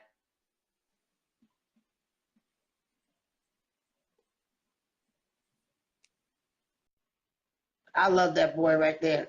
I love a lot of my trans brothers. All right, Kayden, what's going on, Mr. Simmons? Hey. How are you doing? Yep. I'm doing all right. I'm really glad that Landon shared this video so that I could get to watch him. Good. Well, that's what we do on Monday nights. I want you guys to come through every Monday. I want you guys to take part in this live. I want the trans brothers to come in, all the trans men to come in and share their stories each and every one, so society can see us in a different light. We need the truth to be heard and not the myth to be said. That's right. Now, there's a lot of trans men that opt out during their top surgery to not have the nipple graft. Now, I was one of those people because I smoked for 16 plus years before I had surgery, and it was more of a risk that they would die. Mm-hmm. Tiffany, I love you too. And yeah, I've changed a lot. But So when and you I say completely opt out to have the nipple graft, let's talk about the nipple graft. Discuss that to the people what a nipple graft is. okay. Well, I had the double incision because I had a little bit of a larger chest, and the nipple graft. They've got two ways that they can do it. They can completely remove the nipple and resize it and place it where it should be atomically correct for a male chest, or Mm-hmm. they can uh, do the T-anchor procedure and adjust it to where it would look better with a nipple versus without. Right. Which Well, I had. I had that. They actually yeah, did the T and just moved it up. Now, somebody has made a comment in our trans man community and said to me on a live one day, no, it was in a picture. He said, "Oh, that looks disgusting. You need to go back to whoever did your surgery, and because you look like you got owl eyes." Well, I'm going to say this to the world. Fuck him, okay? Because right, first of all, this is my chest. right. Second of all, I told my doctor exactly what I wanted because when I get ready to go back into the gym, my pecs they were already swollen. They were up there because I've been working my pecs for years. So my doctor used my muscle to make that chest. He didn't use just no muscle. He said I had the strongest pecs he's ever seen on somebody that's female body. He said, As so did I used my your third surgery. chest to make the muscle. So he did reconstructive surgery. So when this dies down a little bit, the kilo goes down some, if y'all can see it. When the kilo goes down some, it's going to look like a bioborn old man, black man chest. That's what I wanted, a brother chest. So my nipples may not be over here like everybody else's are. They're here. But not every man's chest is the same as every other man. That's Just right. because it looks like that in a magazine, they usually Photoshop shit in a magazine. Thank you. Not enough people say that or see that. That's like my dad was more concerned about the fact that I wasn't going to have nipples and I have two small children. Well, gendercat.com has prosthetic nipples that you can use. I used those for like a week and a half, and one morning I forgot to have them, and my child looked at my chest and said, "Daddy, what happened?" I told her it fell off. She laughed. She was like, "Okay." I said, "No, let me tell you the truth. It was just a sticker." And I showed it to her. And then at that point, that she wanted my stickers. She didn't care what it was. She just wanted the sticker. She she understood that Daddy had a boo boo, and the doctor took the boo boo off. Now he was talking about keloid. Now on the right side of my chest, it's not keloided yet, Right. but on this side, I just had to have a second surgery to remove a hematoma that has been there for 3 months. Okay. And that's a risk that you take when they take the drains out too quick. My left drain had ended up getting clogged about 3 to 4 days after I got surgery done. Mm-hmm. And I wasn't able to unclog it, and my surgeon said he wasn't really worried about it. He went on and took the drain out. Well, a mass formed around the hematoma where tissue had attached it to the scar tissue. And when they did the ultrasound about a month ago, they thought it was breast cancer. Man, I was furious. I was mad. But I went to a new surgeon, and he took the whole mass out. And I've had a few complications, but not enough to worry about. Right. Like you were talking about family and whatnot. Like I've got a cousin on here, Tiffany Adams, Yeah. from day one. Like I came out as a teenager as being lesbian, but as soon as she found out that I had a preferred name, she ain't screwed up since. Like some of us are lucky and we've got family like that. I Right. tell you, there ain't a whole lot of my family like that. It took my dad a long time. And if it weren't for my two little girls, he probably never would have got it right. Yeah. My mom, it took forever for my mom, and that's my mother. She's slowly coming around.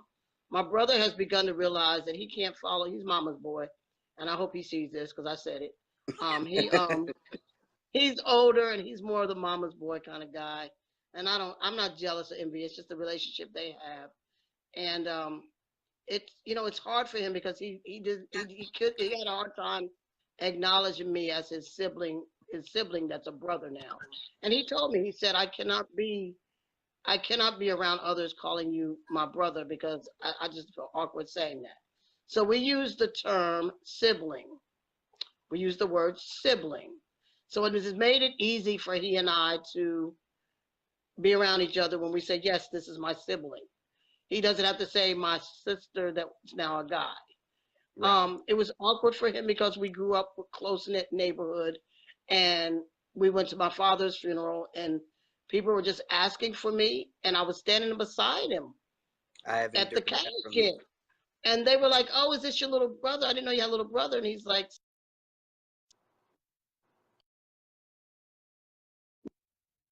you froze on me. Time change, people change. I had an aunt that just died not too long ago. She stood there and actually asked them, "Well, is your sister here?" And I'm standing there looking right at her like, "Lady, you don't." And it dawned on me she hadn't seen me in 10 years. So, like, I had to basically say, hello, it's me. She said, "Oh," I said, "Don't worry about it. People change, times change." She said, "Oh, okay." And I'm standing there going, "Wow, have I really changed?" I didn't realize I changed that much. Because, as you look at yourself, you see yourself every day, you're like, okay, whatever. But the more and more I look at my pictures, I go, oh my God, I have really changed over 50 some years. I don't look the same. I Right. really don't look the same. So, See, it's family. Family, it makes it harder for us. I could right. say hell you, F you to the world, but to family who I've loved and it was helped mold me to be who I am. Um, it hurts when family pushes you aside. Oh, yeah. It really does. And Tiffany, you take care.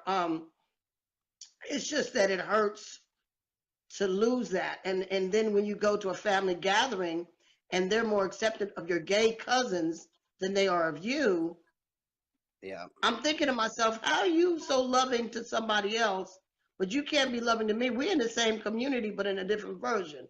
Oh, yeah. LGBT, we're under that umbrella, but you okay with the LGBT, and they got their wife and their lover with them and whatnot. But then I come in the doorway and you're just awkward as can be. What are you talking about? Where are you going with that? Right. And see that I completely understand that. And there's a lot of my family that has completely written me off because I've got an uncle that's a preacher, right? Well, hi Uncle Joseph.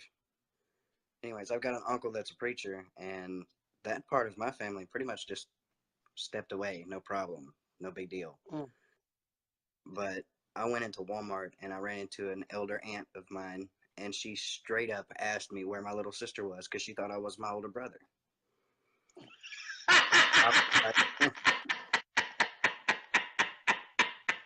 What'd you yeah. say? Here I am, boo boo.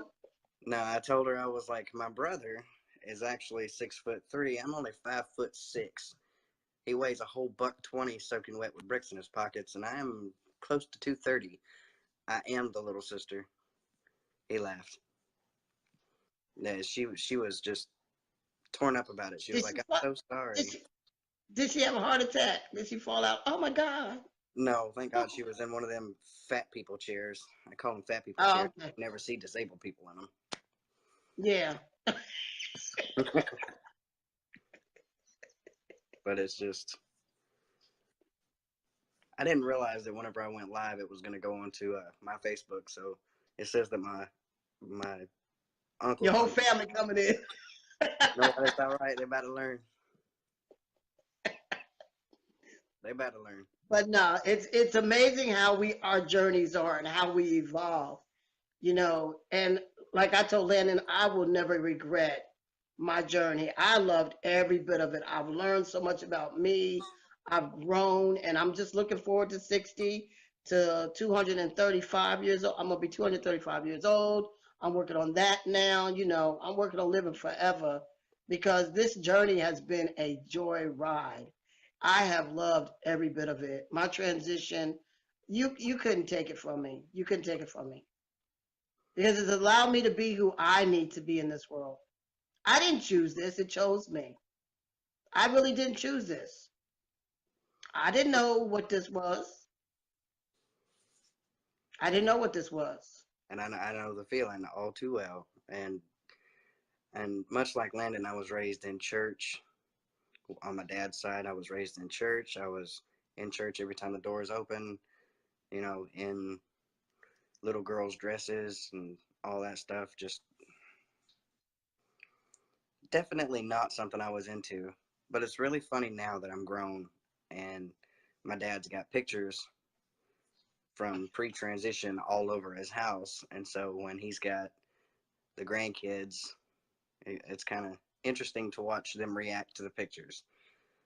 Much like my aunt, they think I'm my brother. Mm. I'm not ready to correct them. You say that because to be honest with you, my mother called herself. She said she was painting the walls. She took all the pictures down. She Mm. took all our pictures down. She called herself painting the walls. And I asked her, I said, well, are you going to put the pictures up? Yeah, when I get a chance. Well, it's been a good long time. Those pictures haven't come back up. So I don't say anything to her. We haven't taken a picture together. Her, my brother, and myself have yet to take a picture together. Um, and I wonder if there's a reason for that. One day I'd like to ask her because I like for her to have that picture. Right. She needs that picture. She needs it. She's slowly Absolutely. coming around. She's slowly coming around. She's learning to understand that my choices are my choices. And as long as my mother still loves me, I'm fine with that. But don't try to tell me how to live my life That's because I'm right. grown. I'm grown. I've never come to you. Like I tell anybody, I've never gone to anyone. Just recently I did, but I called on the community. But I've never gone to anyone in my family or anyone and said, hey, I need help with this Right. because I was told to make it on my own. So I've been trying to make it on my own. So my journey, I really, I think what makes us stronger as trans men and makes us proud to be who we are, we've had to do it by ourselves. We got to fight for everything that we got. Yeah. I was lucky enough that whenever I had some bad stuff happen to me in 2015, my dad, even though with me, according to him, still identifying as lesbian, once I moved home, my relationship with my dad changed like a lot, a huge amount. And Mm, I moved home in 2015. In 2016, they told me that they were watching really close because I might need to be put on some sort of hormone to prevent cancer, mm, female cancer. And at that point, I told my dad that if they're going to put me on hormone, I'm going to go on a hormone that I prefer. We had huge discussions about it, major discussions about it, and his biggest issue was, are you ever going to find somebody to love you for you, or are they going to look at mm, you and see something unlovable? And I understand his genuine concern at that point, but I told him, I said, even if I'm forever alone, I love me, and I'm good with that. Of course, my dad, being the twisted individual that he is, twisted it. He said, you love yourself all you want to, I just don't need to know about it. But after I started my hormones, he noticed that there was a huge difference in my mental health. So he became more supportive. And then mm, it came about that I had continuous issues, and so I was forced into a hysterectomy July of last year, mm. which I was good with because I was done with those bits when I was born. But Right. but in April, it was back in February, I found out that my insurance covers most of my top surgery. Okay. So I went to the surgeon they call the Kentucky Butcher. I didn't realize it was the butcher at the time. He has mutilated multiple trans men. I was very, very lucky that his receptionist pulled up pictures from trans men themselves and told me to go with a different surgeon in the office. Of course, I was going to go with a different one anyway because he was persistent Right. on the fact that he was going to leave nipples. Right. No thanks. I don't want something to die on my chest. Right. Well, I went to the different surgeon and I explained what I wanted, and he told me the best route to go about it. And from day one of my surgery, I've been completely relieved. And I'm going on 4 months post-op. Wow. Awesome. And That is awesome.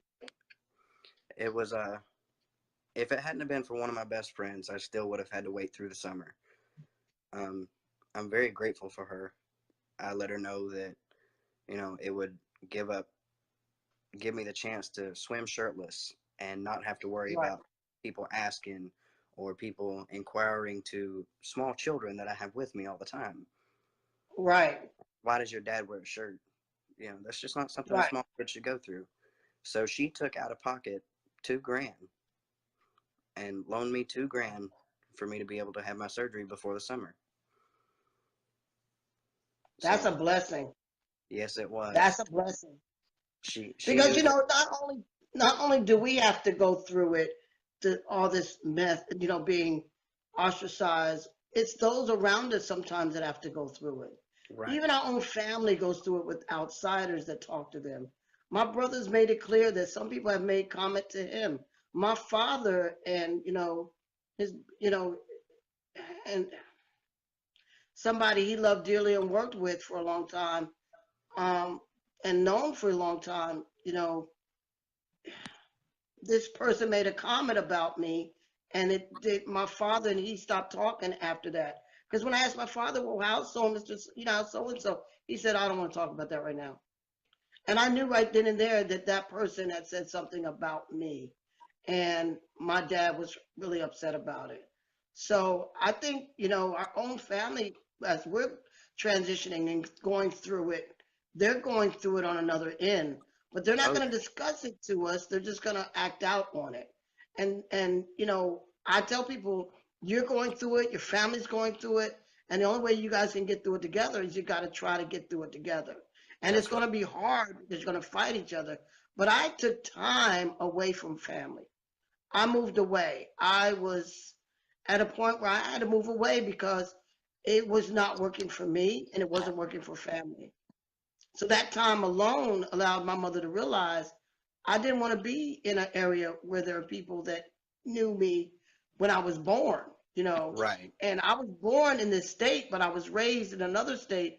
I was born here, raised here for 2 years, and all my life I've been in Jersey from the age two on up. So, when I came back to this state, there were people that knew of me as the baby. And I'm like, I ain't that baby no more. I was not telling people who I was, who my mother was, because my mother's family is known in the county she lives in. They're all business people, known individuals. And I was not telling people my mother's this person because she owned a real estate agency. She was a Yeah. broker. So I was not trying to put her business. I was very respectful to family because that's family business. I've always been Right. the kind of person, family business. And I don't think any of us put ourselves out there. I think society wants to get in there. They try to get in there to get it out there. Right. And when people found out that I was my mother's child, and Lord forgive me, but the person that told somebody was my own aunt. My own aunt outed me to a church that I was involved in. I love Hey, kids, and I was Monica. really involved in that. And they didn't know my business. They didn't know my story till my aunt told somebody that was family with the church. And that's when it all started. Yeah, All started. that's horrible. And And like it you were hurt my saying, like mother because it it's hurt it, my mother. It hurt my mother.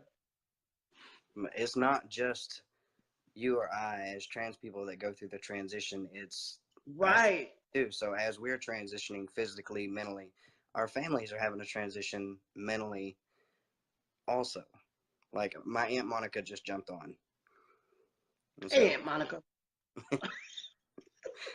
But Hey, Monica, how you doing? but she like my Aunt Monica, she was there for most of my young teenage years. And so she knew what I was like. It didn't surprise her a bit whenever I shaved my head.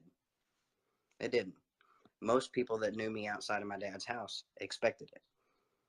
Now, whenever I come back from Georgia, um, in 2015, and started my transition in December of 16, a couple people were really shocked. I don't know why, because I've been going by Kayden on my Facebook for the last 6 years. Like, this is my preferred. If you pay attention, when my birthday rolls around, it says, tell him happy birthday.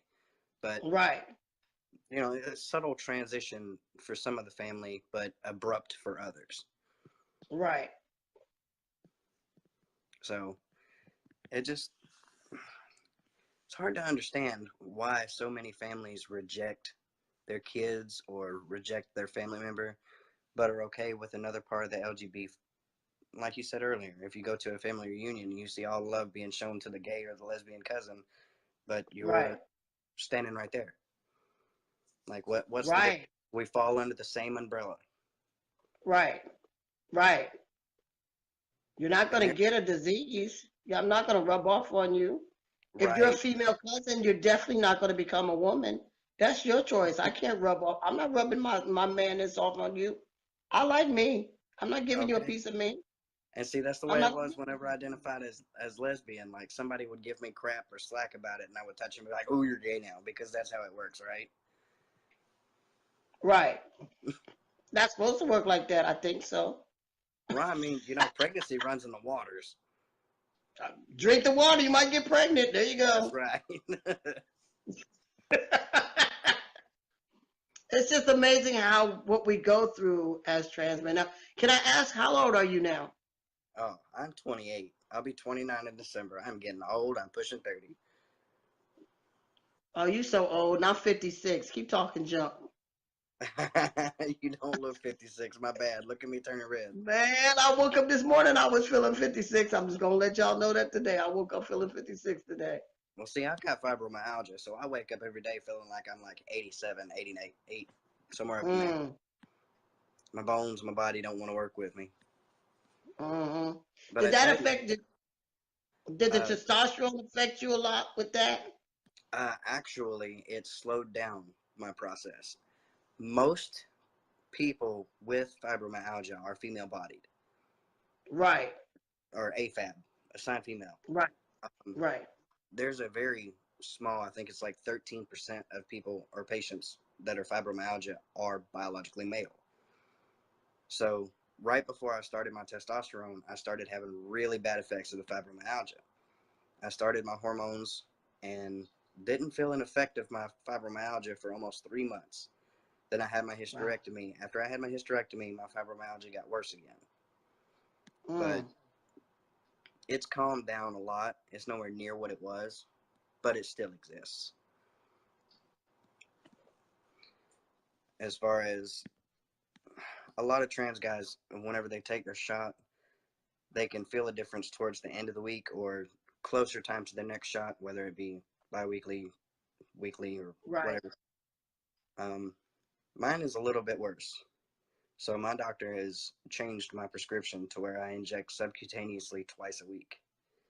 Wow. Yeah, it's a small dose. I mean, the milligram is high, but the dose is small. But I do it twice a week. So, thank you, Jesse. I saw that. Thanks, Jesse.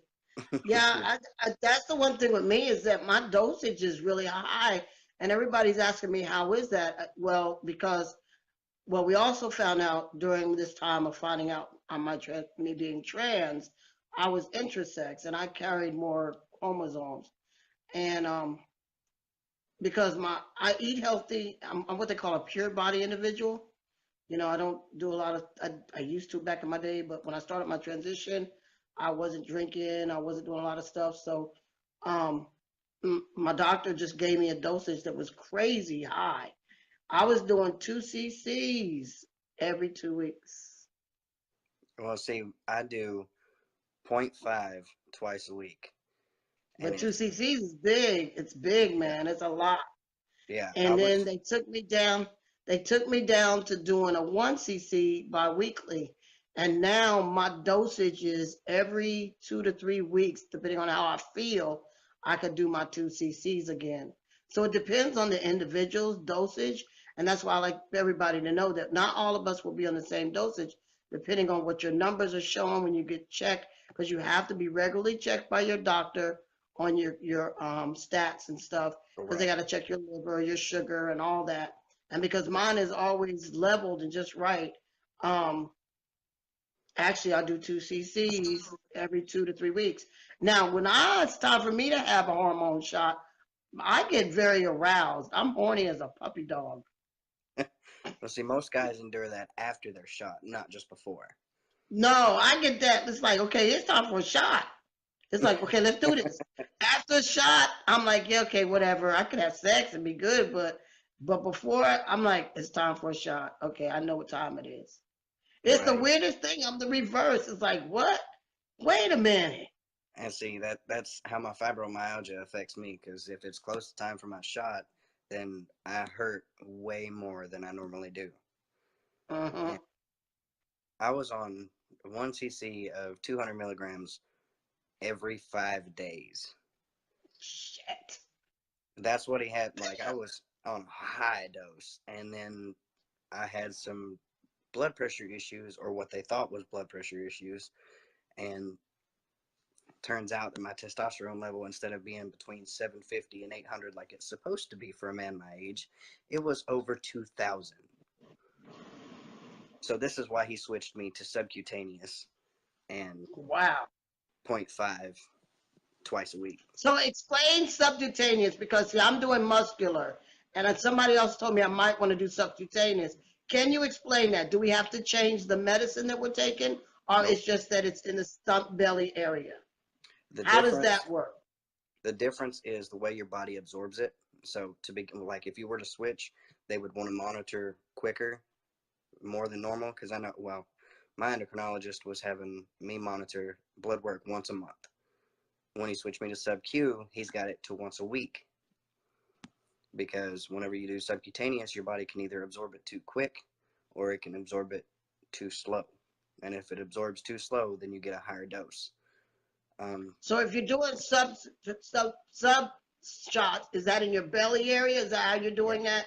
yeah, just below the belly button on either side, and it takes forever to inject, because it's like molasses going through a, a straw. It's just not good, but it's worth it. I have needle issues. Like, yes, I have tattoos all over my body. We all got that, man. We don't like no damn needles. Well, the needle that they had shoving in my thigh was the uh, 2 inch Right, needle, because I'm a bigger dude. Like, I got a food baby and all.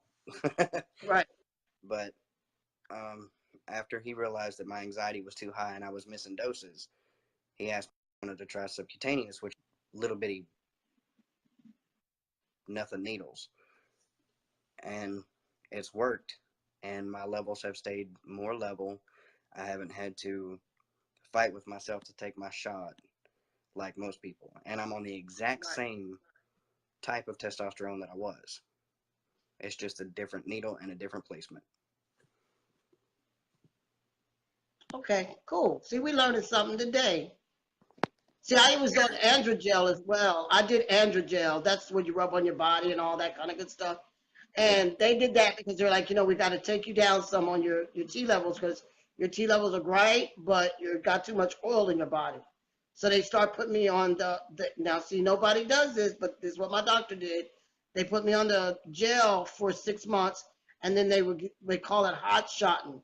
I would do the gel, and then another month I would do the shots, and then I get off the shots, and then I would do the gel. And a lot of doctors don't do that, but this doctor did. He said this is working for you. He said it's not going right, to work for everybody, but it's working for you. right. And see, I had originally asked my endocrinologist about the gel, but because I had already had high T levels, because I had severe polycystic ovarian syndrome before Landon, what are you talking about? Oh, He the said he subject. couldn't do it in his stomach. He said, hell no. But I'd asked him about the gel, and he said that because my testosterone levels were already high, he wanted to go ahead and jump me up to the 750, 800 instead of just Right, slowly introducing it because I had already had major levels, right, right, which was fine for me. I didn't get the hot flashes and stuff that a lot of guys get if they are introduced too high a dose too quick. right, Um, right. but the androgel, if I were to get put on the androgel right now, because I asked him about it again, because I absolutely hate needles, he said that I would have to apply the androgel 12 times a day in order for me to have the proper dosage.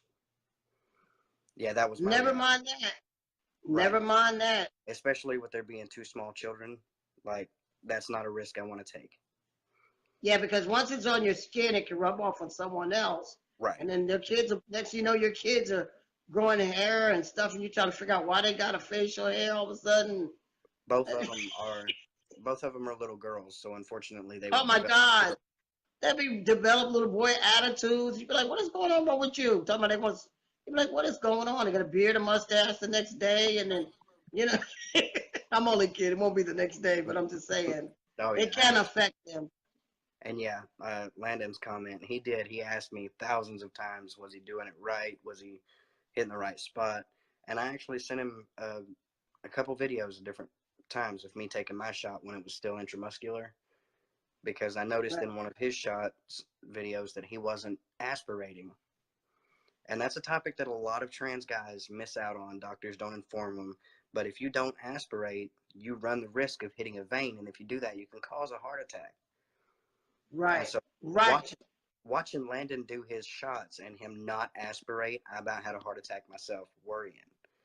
Now explain to the guys that are watching what aspirate is. I know, but just go ahead and explain it. To aspirate, if you're doing intramuscular injections in your thigh, once you get the needle placed in your skin, you draw back very, very lightly until you see little micro bubbles. Once you see the micro bubbles, you're fine. You can go ahead and inject. But if you draw back blood, you have to reshoot. You have to pull out and pick a different spot, preferably a different limb or a different butt cheek. But if you come back with blood, you're more than likely either nicked a vein or run the risk of the testosterone going straight into your bloodstream.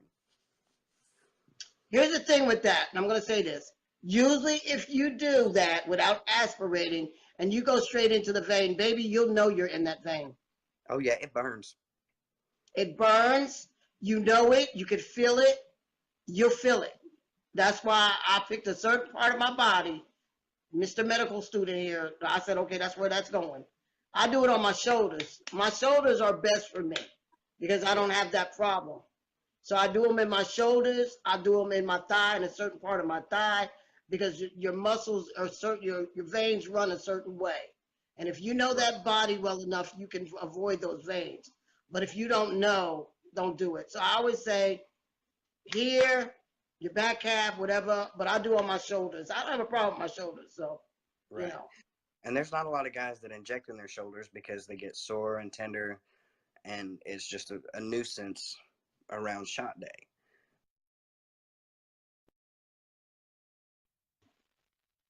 it can Especially, be. I never had a problem though. I never, maybe because I work out and I go to the gym and I use my arms regularly, and it's just the everyday thing. I never had a problem before. I'll shoot in my arm and go straight to the gym. Landon, stick to the bum. Landon, I I, can't I get on was my bum. My bum is way over there somewhere. I right, got a and that's big bum. I got you feels on that. I can't turn. I'm not an owl. I can't turn around the top part of my body, figuring out where I'm supposed to shoot in my butt cheek. Mm-hmm. You're right. And if you don't go deep enough, you can let it float around in your muscle. Yeah, The the he's comment right about Landon that. just had, he said, or if you don't go deep enough, it can have it floating around in your muscle. Yes, I have that video somewhere, Landon. He sent me a video. He told me, he said, I think I injected wrong. And he sent me a video where he lightly rubbed over the top of his thigh where he did his injection.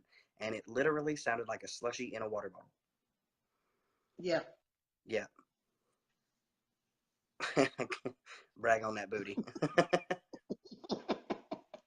You're a mess, So Landon. yeah, that's the one thing a lot of guys don't do. They don't draw back, and if they don't draw back, I wish I could find a mate that could just give me my shots and I'd be good to go. So if there's anybody out there that wants to love me for the rest of my life and be my final mate and give me my shots, come on. I welcome you to be my shot queen or king. Just bring it on, because I'm I tired understand. of See, this. that's what I don't understand is like I've dated somebody in the medical field and they're like, I'm not giving you a shot. I can't do needles. I'm not a phlebotomist. I'm like, well, okay. You don't got to be a phlebotomist, but I ain't trying to shove this needle in my thigh. A year later, still haven't gotten a shot. I've got to do it. Yeah, I've learned to do it and get it done with. Thank God it's between 2 to 3, whatever I feel, 2 to 3 weeks, and that's what I do. I usually do it like 2.5 weeks, and I just shoot it up, boom, keep it going. I appreciate that, Landon, but you ain't going to poke me in the belly with no shot. Have to grab up all this man fuzz and food, baby.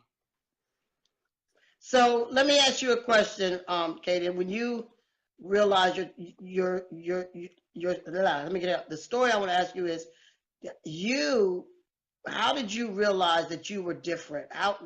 In what way did you feel you were different, or you knew this was where you need to be in your journey?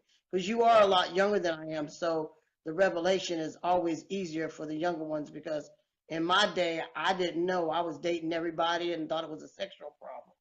So give well, us your story. I didn't exactly know what the terminology was for it until I was about 18. But prior Uh-huh. to that, my dad had to fight with me for me to wear a t-shirt or anything up until I was like 8 years old. And then after that, he struggled with making me wear girls' clothes and be feminine, and you can't do that. I wasn't allowed to cut my hair at all. My dad was one of Okay. those dads. So my hair was down past my butt, and I was having all kinds of issues with the clothes and stuff that I was wearing. And then finally, once I got out from underneath his roof and I explored myself and life and self-educated on transgender and trans people, you know, I realized how to self-identify. And then I chose a name, and it stuck with me. I've been Kayden since I was 18 years old. I was introduced to Landon as Kayden when I was 21. Now, at that point, I was in a toxic relationship, and I wasn't allowed to be true to myself. But I stuck with it. And then once I got out of that relationship and I moved back home, I was able to go to gender therapy and get my letter and everything when I was 21. But 3 days before I went to get my testosterone, I moved back to Georgia, and I had to start the Okay. process all over again. But to me, I always fit in more with my brothers than I ever did my sisters. Right. Don't get me wrong, I love my sisters very much. But if Tiffany was still on here, she could tell you I was always the tomboy. Like, she's part of my family on my mom's side. So she got to Uh-huh. see me every summer and seen the way I was. I was always with the male cousins. Didn't spend a lot of time with the female cousins if I could avoid it because they wanted to put makeup on me. Right. I ain't gonna lie. Like, don't put makeup on me. I am not a paint your doll. You're not painting me. But it took a long time for me to come to term with myself. I knew in high school that something was different, and I just figured that it was because I was gay. I fit in with the Right. boys more. The term that's used in Kentucky, and I absolutely despise it, is I was referred to as the bull dyke. The Mm. typical male dressing, hair always in a bun because I wasn't allowed to cut it, and just very masculine. Right. And thanks to having PCOS or polycystic ovarian syndrome, I was already furry. I'm like, thank you. Yeah. But uh, y'all were talking when you were talking to Landon. Y'all said something about trans men and the way they communicate towards each other sometimes can be in a negative way.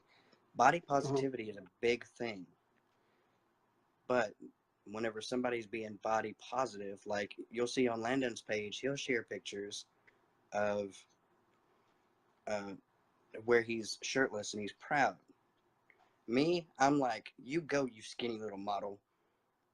But a lot of Right, trans guys would see that as him flaunting or showing off. No, he's being body positive. right, So instead of right. breaking him down, you know, build him up. There's and toxic masculinity is such a bitch. Yeah, it is. And It especially is. amongst the trans community. Like trans men, oh, you're not masculine enough to be trans, or you're not, you're too feminine, or you don't dress right. I mean, this happens a lot. In a lot of the trans groups that I'm in, I see a lot of the younger trans men tearing each other down, and I don't understand it. No, because the one thing about it is that I think I think we have to remind each other and even the younger ones that we're all on a different path. Our Right. transition is never going to be you started before years before I started. You know what I'm saying? But I started at a different age too.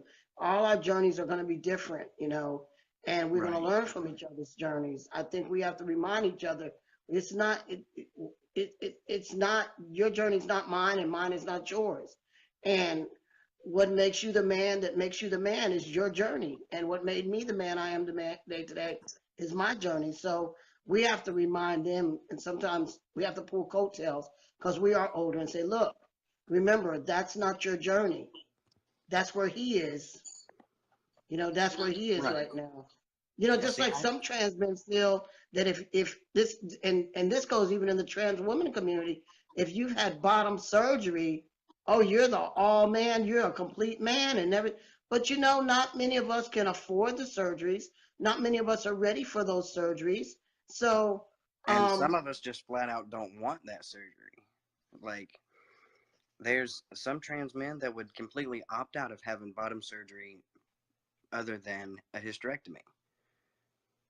And that's when other trans men tear down each other because they don't want bottom surgery, whether it be the metoidioplasty or the phalloplasty. If they don't want it, don't demean them for it. Maybe they enjoy what they have. I mean, there's no logical explanation as to why they tear each other down, but they do it. right, And like when Landon was talking about his transition, I started my hormones just a few months before Landon. And as soon as he started his hormones, he started asking questions. When will this happen? What's this going to do? And the differences. And the only thing I could tell him is everybody's different. Yes, you're my brother, but we're not biological, so I can't tell you what your right, fuzzy line looks like. Like, are you going to be a woolly right, mammoth, or are you going to be one of them slick booty models, or are you going to have to right, shave your butt? right. But throughout both of our Every man is transitions, different. Every man is different. My right, brother didn't get a beard or mustache. My brother did not get a beard or mustache. Let me say it again. My biological sibling brother did not get a mustache until he was 32. And I kept saying, you're gay. I kept calling him gay because he's so domesticated. And he's like, I'm not gay. I was like, well, you act like a little sissy. You don't, you clean the house. You do all this crazy stuff. And then here you are up in here, no facial hair. He was like, I'm growing fair. I said, I don't see it. So yep, then when I did see it, I shut up and I said, look, you got facial hair. He said, I told you it wasn't growing in when you kept teasing me when you were younger. I said, well, it looks like you got facial hair now, so I guess you're okay. We would yep. tease each other. But then when I got my facial hair, he looked at me and said, you got facial hair less than 32 years old. I said, it's called testosterone and good old genes and DNA. You just Right. didn't get any this week. So we would tease each other. So now I'm bald. And he's like, well, if you didn't shave your hair all the time, you might have some hair. And I'm like, well, you got a spot missing here. He said, but you can't tell, can you? You're just fully bald. So we would tease each other like two siblings would tease each other like two brothers would. But Yeah. it's come to that terms where we do that now. You Yeah. know, I told him at the age of 38, I said, man, you're getting big, you're getting heavy. He was eating everything in North Carolina. I said, I'm worried about you. You're going to die and have a heart attack. Because I was still skinny, y'all. I was still skinny. So then I was talking junk. So then when he saw me around Mother's Day, he was like, you look like you lost some weight. I said, yeah, I'm feeling a little heavy set. He said, yeah, you about 50 years old. You better stop eating all that food. You're going to fall out. You might have a heart attack. He repeated the same thing I said to him when he was in his 40s. And I looked at him, I said, that sounds familiar. He said, yeah, payback is a bitch, ain't it? I said, well, I guess it is. You know, and that's just how it is. But that same day, I'm getting to this story to let you all know, that same day, he used the pronouns that I've been hoping he would use for the longest of time. And when he slipped, he said, I'm sorry. I said, no, no, no. You're getting it. I appreciate that you're going there with that. Because for a long time, he wouldn't even use those pronouns.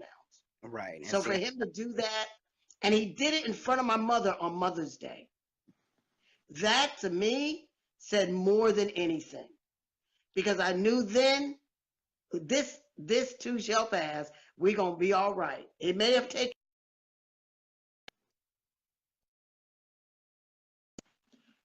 but those 40 years were there, right. slowly but surely.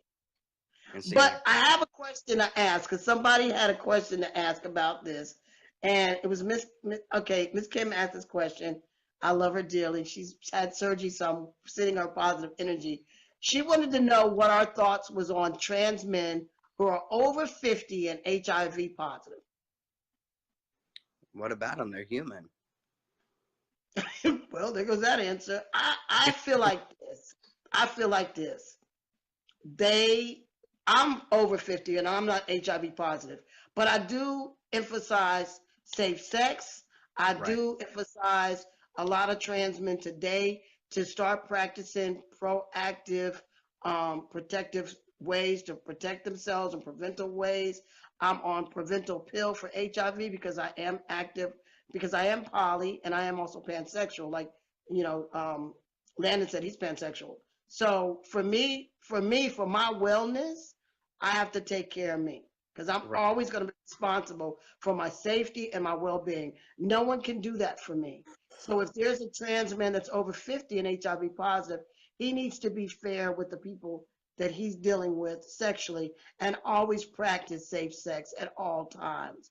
I Right. don't care who, I don't care what race he is, whatever. He needs to practice it at all times and be cautious of who he's dealing with. If they're unsafe, do not be unsafe with them either.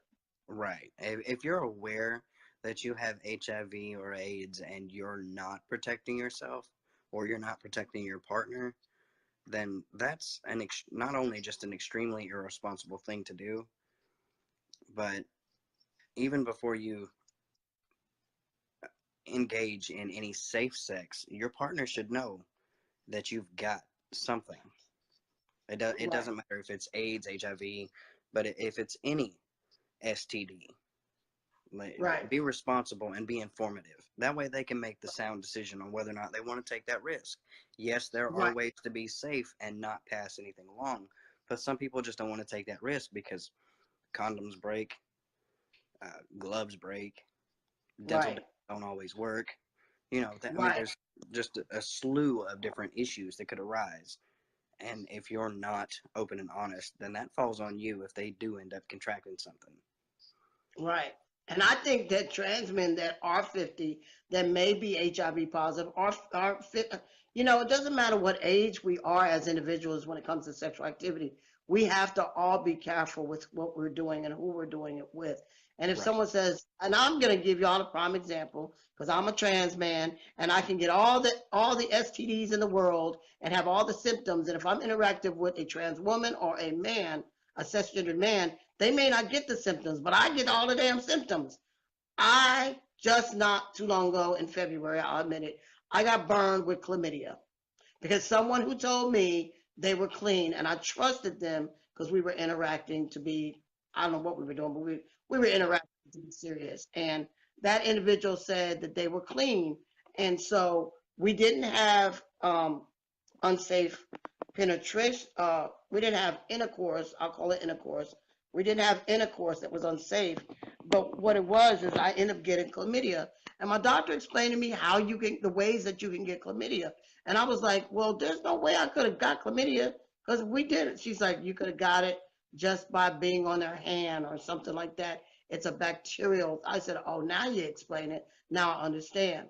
But being 50 years old, in my 50s, I had to be responsible to let those that I interact with prior to.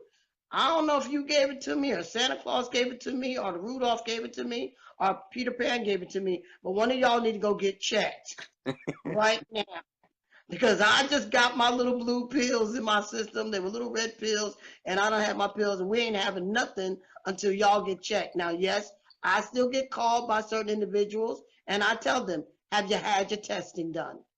After I say that, I don't hear nothing from them for like months and weeks and days. I have to be responsible. So being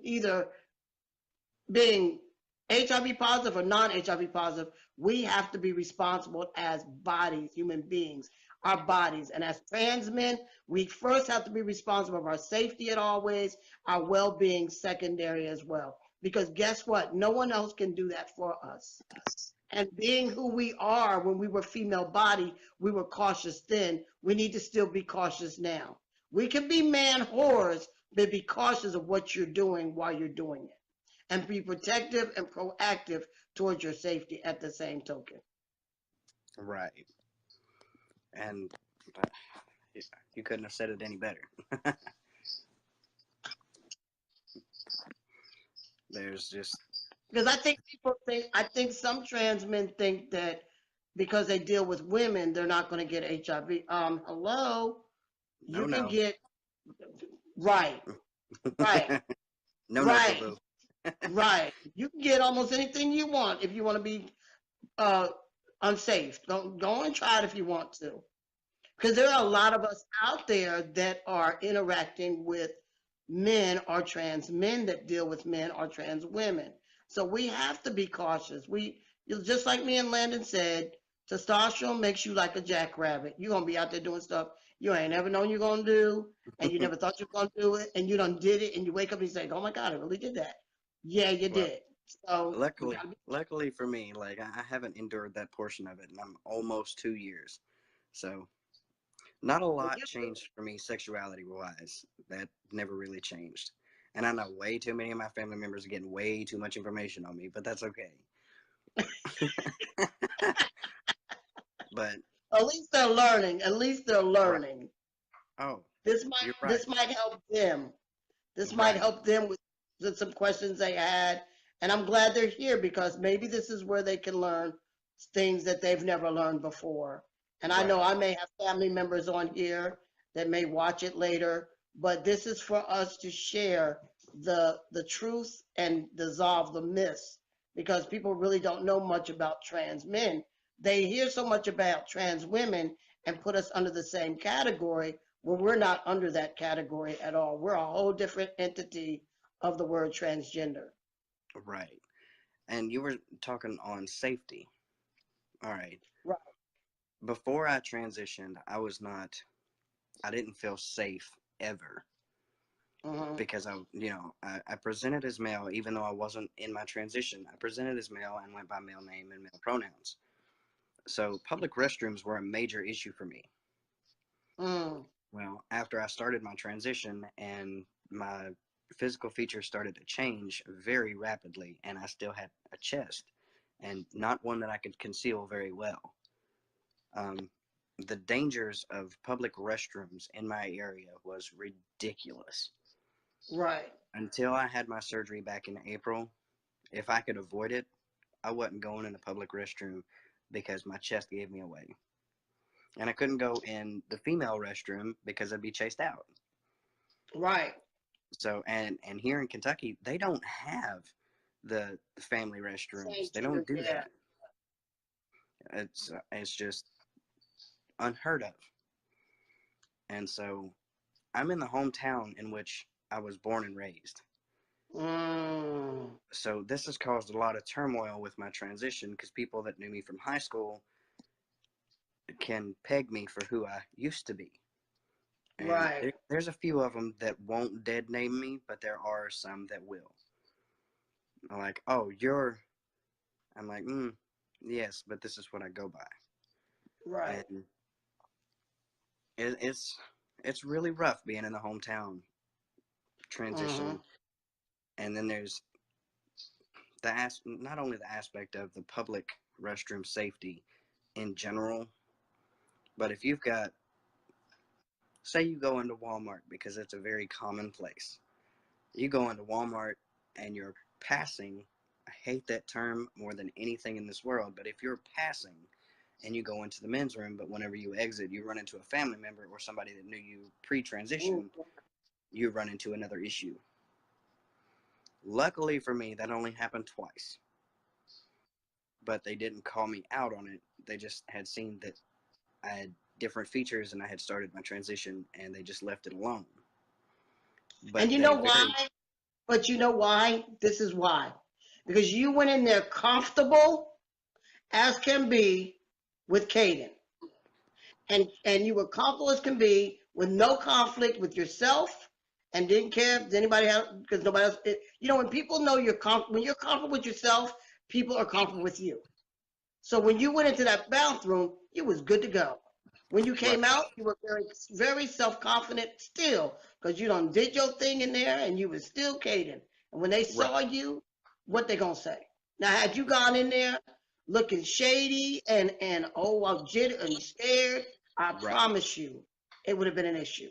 That makes the biggest difference, and a lot of trans people in general don't understand that. If you walk into a bathroom like you're not supposed to be in there, then you cause Right. an issue for yourself. It doesn't matter how far along in your transition you are.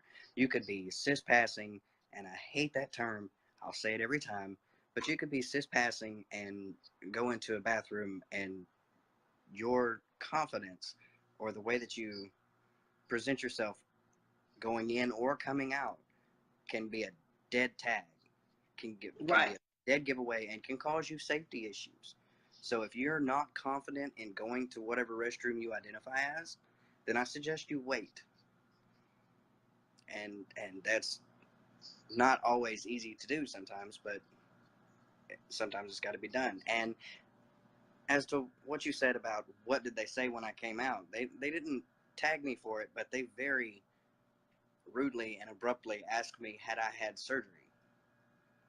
Right. My response will always be, I have had 2 gender confirming surgeries. If you know what major surgeries I've had, then okay, cool. Keep it to yourself. Don't nobody need Mm-hmm. to know. Are you laying in my bed? Are we making love? Are we being freaky? Then it don't matter what's in my britches. Leave me alone. Right. Right. Now there's way too many people that try to get nosy about it, but they do it in the wrong manner. Like if you're curious and you have questions, there's a way to ask respectively. But if you straight go at a trans person and be like, "So have you had that surgery?" Then that's rude. Rude You know bitches what? rude. I laugh because when somebody goes, so you had the surgery? I'm like, it's easy to make a hole than make a pole, and that just confuses them more. Yes. So And they're like, so what are you saying? I was like, it's easier to make a hole than make a pole. And I looked straight in their eyes, and they're like, I say, so I said, I didn't tell you yay or nay. I said it was easy to make a hole than make a pole. You decide if I had that surgery. That's up to right. you. And see, that's my thing. Is if somebody asks me if I've had that surgery, my response is I've had 2 gender confirming surgeries. I don't even answer. I'm like, what surgery are you talking about? Because I done had a whole bunch all my life. What surgery are you talking about? Yeah, but if I do that, there are people in my family be like, "So have you got a dick yet?" And I'm like, Oh, "Rude." no. And then if the man asks me, do I have a dick yet? I'm gonna be like, do you got an asshole I can stick my dick in?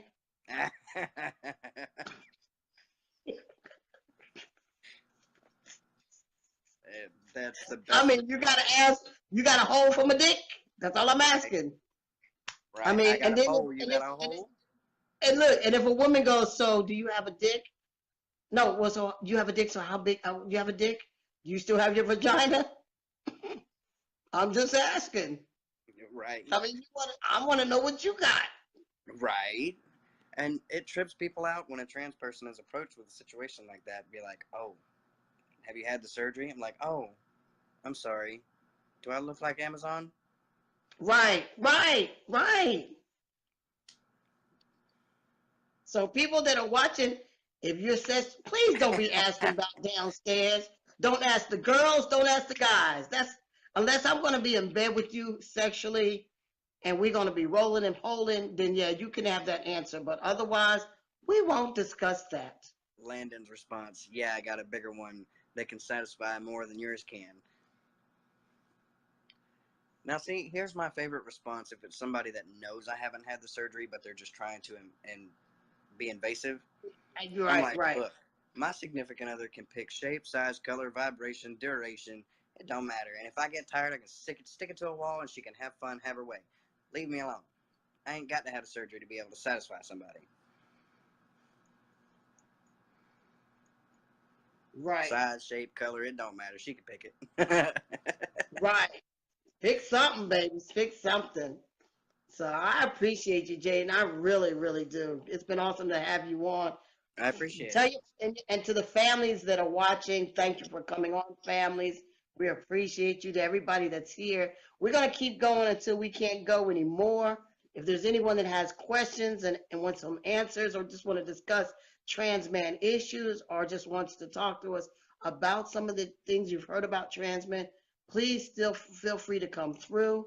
I'm gonna let someone else come on through for us now. Jaden, I I got thank a you. real quick question for you. Yeah.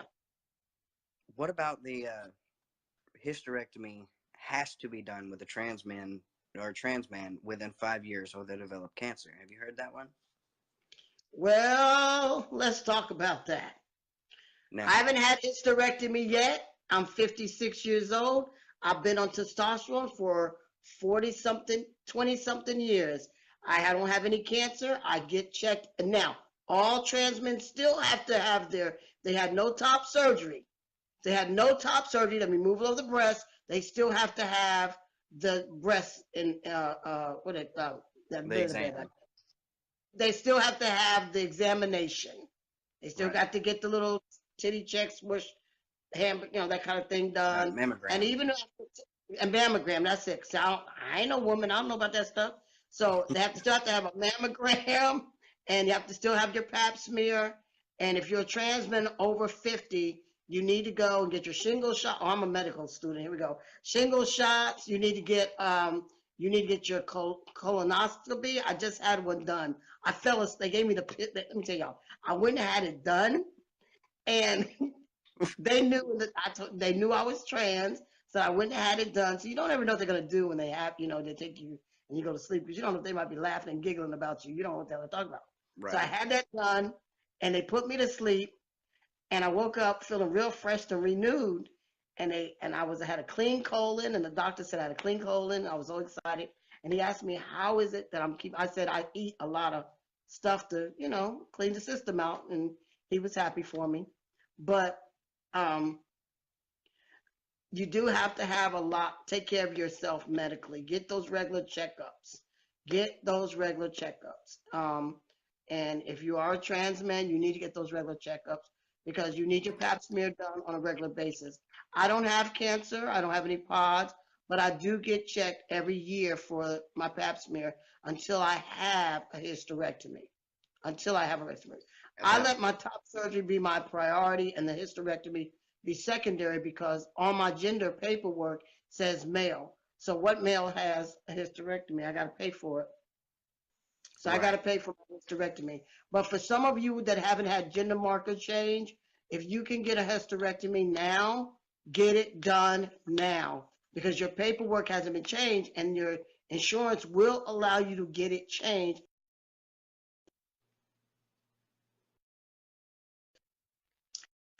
Should you change your gender marker like I have done, my insurance is not going to cover a hysterectomy. I already know that already, unless they say something crazy and they haven't come up with Right. some new codes. So I have to pay for that cash wise. So that's my next duty is to do that. All right. Well, good luck with that. I'm gonna let somebody else hop on the live. You do have a new question from Jesse. It says, "How does it feel when you first start tea?" Amazing. is my answer. The energy levels are way higher. Um, I, I guess amazing. I don't know. I mean, because for me, I was always a boy. So when I took the T, I mean, it was a feeling of I'm beginning something. This is the Right. new me coming.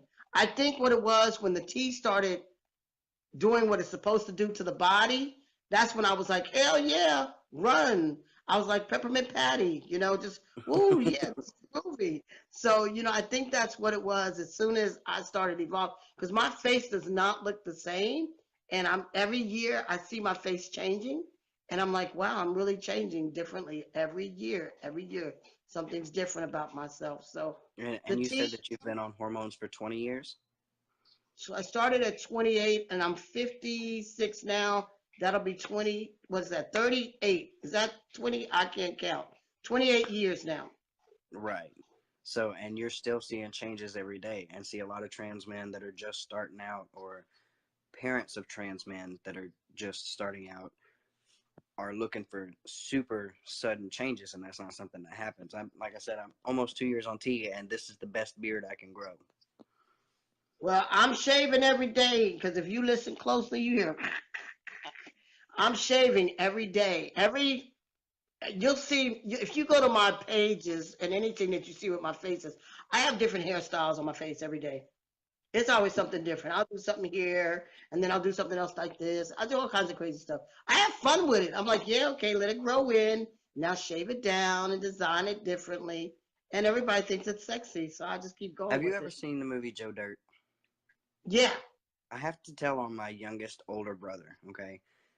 His facial hair literally grows in like patches, random spots, and he's just got this big giant red bush on his chin. right. So he looks like a demented leprechaun.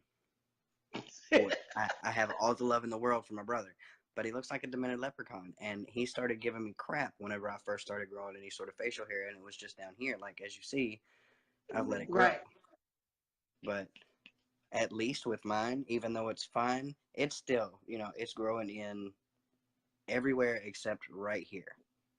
right, I don't look like a demented leprechaun, and I dye my beard because I ain't trying to have that red beard Irish look. Thanks, right. though. All right, well, I'm going to let somebody else jump on here. I appreciate you having me on.